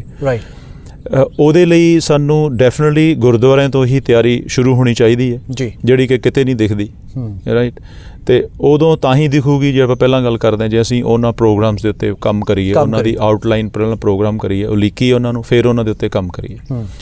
ਬਟ ਜੇ ਅਸੀਂ ਇਸ ਤਰ੍ਹਾਂ ਹੀ ਅਵੇਸਲੇ ਹੋ ਕੇ ਚੱਲਦੇ ਰਹੇ ਤਾਂ ਡੈਫੀਨੇਟਲੀ ਇਹ ਤਾਂ ਚੁਣੌਤੀਆਂ ਆਉਣੀਆਂ ਹੀ ਨੇ।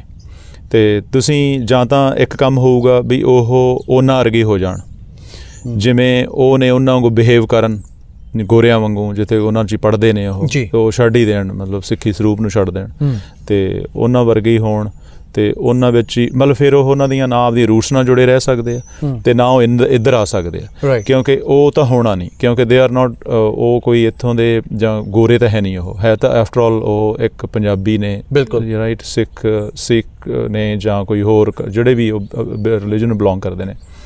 ਤਾਂ ਸਾਨੂੰ ਹਾਲੇ ਤੱਕ ਤਾਂ ਮੈਨੂੰ ਕਿਤੇ ਨਹੀਂ ਕੁਛ ਦਿਖ ਰਿਹਾ ਵੀ ਕਿਤੇ ਇਸ ਤਰ੍ਹਾਂ ਦੀ ਕੁਛ ਅਸੀਂ ਪਹਿਲ ਕਦਮੀ ਕਰ ਰਹੇ ਹਾਂ ਵੀ ਜਿਹੜੀਆਂ ਆਉਣ ਵਾਲੀਆਂ ਇਸ ਸਮੇਂ ਦੇ ਵਿੱਚ ਅਸੀਂ ਆਪਦੀ ਪਛਾਣ ਬਣਾ ਸਕੀਏ। ਠੀਕ ਹੈ, ਕੁਛ ਆਰਗੇਨਾਈਜੇਸ਼ਨ ਕੰਮ ਕਰ ਰਹੀਆਂ ਨੇ, ਉਹਨਾਂ ਨੇ ਕਾਫੀ, ਤੁਸੀਂ ਦੇਖਿਆ ਹੋਣਾ, ਉਹਨਾਂ ਨੇ ਕਾਫੀ ਕੈਂਪੇਨਿੰਗ ਕੀਤੀ ਹੈ, ਬਈ ਕਾਫੀ ਉਹਨਾਂ ਨੇ ਵੱਡੇ ਪੱਧਰ 'ਤੇ ਕੈਂਪੇਨਿੰਗ ਕੀਤੀ ਬਈ ਅਸੀਂ ਸਿੱਖਾਂ ਦਾ ਦੱਸ ਸਕੀਏ, ਹੋਲਡਿੰਗ ਲਾਈਆਂ ਉਹਨਾਂ ਨੇ ਵੀ ਸਿੱਖ ਕੌਣ ਨੇ, we are not Muslims and all that stuff. ਅਤੇ ਫਿਰ ਕਿੰਨੀਆਂ ਸੋਸ਼ਲ ਮੀਡੀਆ 'ਤੇ ਵੀ ਉਹਨਾਂ ਨੇ ਥੋੜ੍ਹੀਆਂ ਬਹੁਤ ਬਣਾ ਕੇ ਕੀਤੀਆਂ ਨੇ।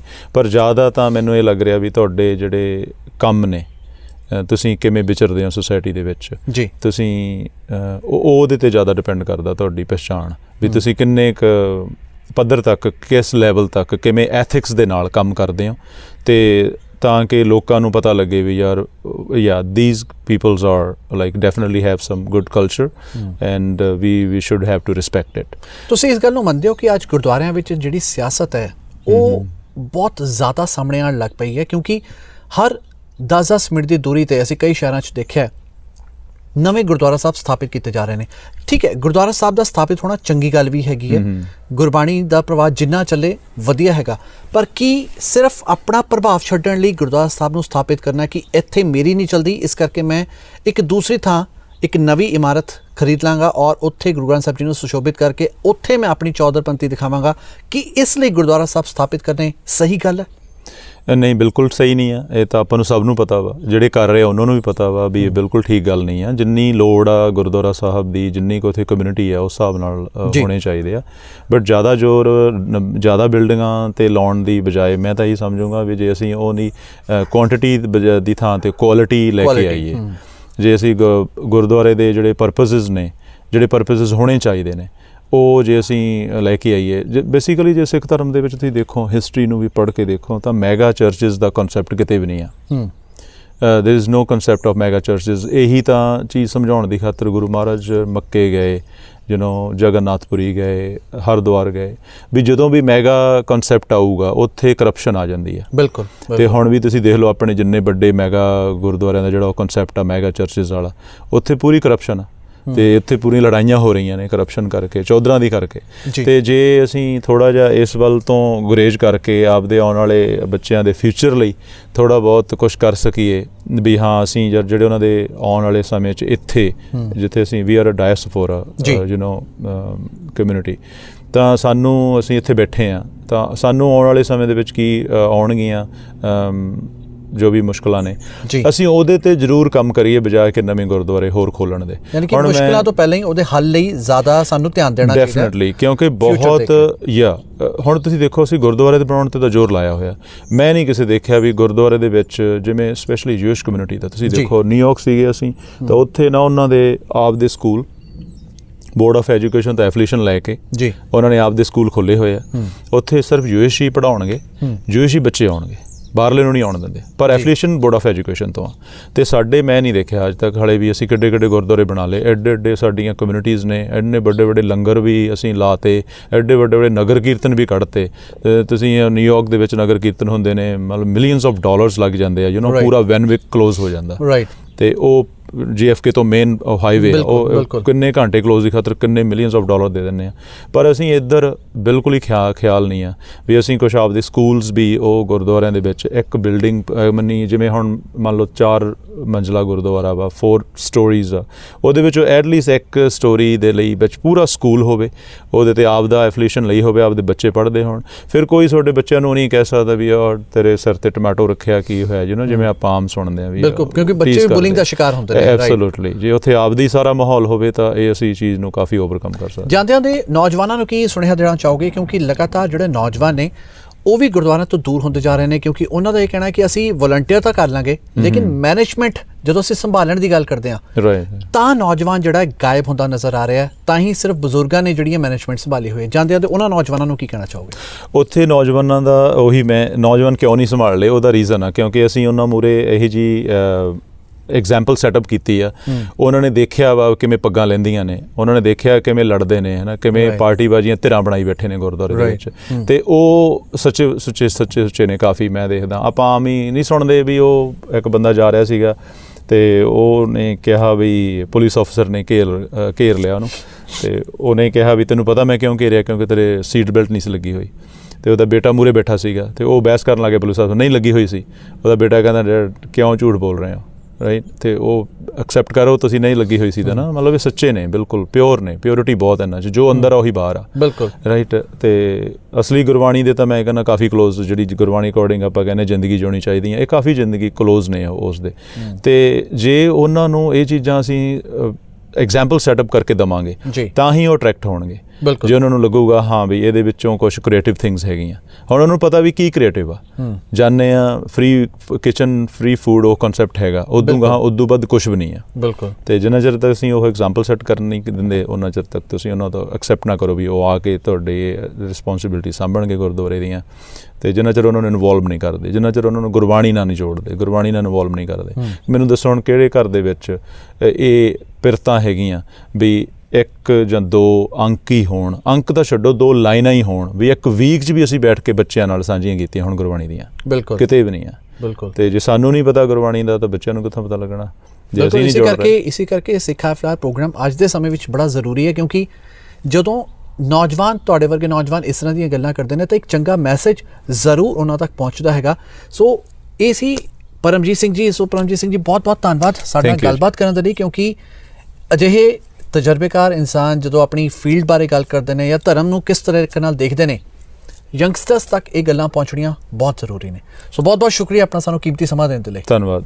ਵਾਹਿਗੁਰੂ ਜੀ ਕਾ ਖਾਲਸਾ, ਵਾਹਿਗੁਰੂ ਜੀ ਕੀ ਫਤਿਹ। ਔਰ ਇਹ ਸੀ ਸਰਦਾਰ ਪਰਮਜੀਤ ਸਿੰਘ ਜੀ ਕੋਲੰਬਸ ਤੋਂ, ਜਿਨ੍ਹਾਂ ਨੂੰ ਅਸੀਂ ਮਿਲ ਕੇ ਕਿਹਾ ਸਿੱਖ ਹਾਫਲਾਰ, ਕਿਉਂਕਿ ਇਹਨਾਂ ਦਾ ਸਾਫ਼ ਤੌਰ 'ਤੇ ਮੰਨਣਾ ਹੈ ਕਿ ਅੱਜ ਨੌਜਵਾਨਾਂ ਨੂੰ ਇਹ ਦੇਖਣਾ ਚਾਹੀਦਾ ਹੈ ਕਿ ਅੱਜ ਗੁਰਦੁਆਰੇ ਸਾਹਿਬਾਨਾਂ ਵਿੱਚ ਕਿਉਂ ਉਹਨਾਂ ਦੀ ਸਭ ਤੋਂ ਜ਼ਿਆਦਾ ਜਿਹੜੀ ਜ਼ਰੂਰਤ ਹੈ ਮਹਿਸੂਸ ਕੀਤੀ ਜਾ ਰਹੀ ਹੈ। ਕਿਉਂਕਿ ਅਸੀਂ ਸਿਰਫ ਆਪਣੇ ਬੱਚਿਆਂ ਨੂੰ ਹੀ ਨਹੀਂ ਆਪਣੇ ਬਾਰੇ ਦੱਸਣਾ, ਬਲਕਿ ਹੋਰਨਾਂ ਕਮਿਊਨਿਟੀਜ਼ ਤੱਕ ਵੀ ਇੱਕ ਚੰਗਾ ਮੈਸੇਜ ਪਹੁੰਚਾਉਣ ਦੀ ਕੋਸ਼ਿਸ਼ ਕਰਨੀ ਹੈ ਕਿ ਅਸੀਂ ਕੌਣ ਹਾਂ ਔਰ ਸਾਡੀ ਜਿਹੜੀ ਦਸਤਾਰ ਹੈਗੀ ਹੈ ਕਿਸ ਤਰ੍ਹਾਂ ਹੋਰਨਾਂ ਧਰਮਾਂ ਤੋਂ ਵੱਖ ਕਹਿਲਾਉਂਦੀ ਹੈ। ਤਾਂ ਹੀ ਅਸੀਂ ਇੱਕ ਚੰਗਾ ਮੈਸੇਜ ਜਿਹੜਾ ਹੈਗਾ ਹੋਰਨਾਂ ਕਮਿਊਨਿਟੀ ਤੱਕ ਪਹੁੰਚਾ ਪਾਵਾਂਗੇ। ਸੋ ਇਹ ਸੀ ਸਾਡਾ ਅੱਜ ਦਾ ਸਿੱਖ ਹਾਈ ਫਲਾਰ। ਇੱਥੇ ਮੈਨੂੰ ਯਾਨੀ ਭੁਲੰਦਰ ਸਿੰਘ ਵਿਰਮਾਨੀ ਨੂੰ ਦਿਓ ਇਜਾਜ਼ਤ। ਅਗਲੇ ਹਫਤੇ ਇੱਕ ਹੋਰ ਸ਼ਖਸ ਨੂੰ ਅਸੀਂ ਮਿਲ ਕੇ ਕਵਾਂਗੇ ਸਿੱਖ ਹਾਈ ਫਲਾਰ। ਤਦ ਤੱਕ ਲਈ ਧੰਨਵਾਦ।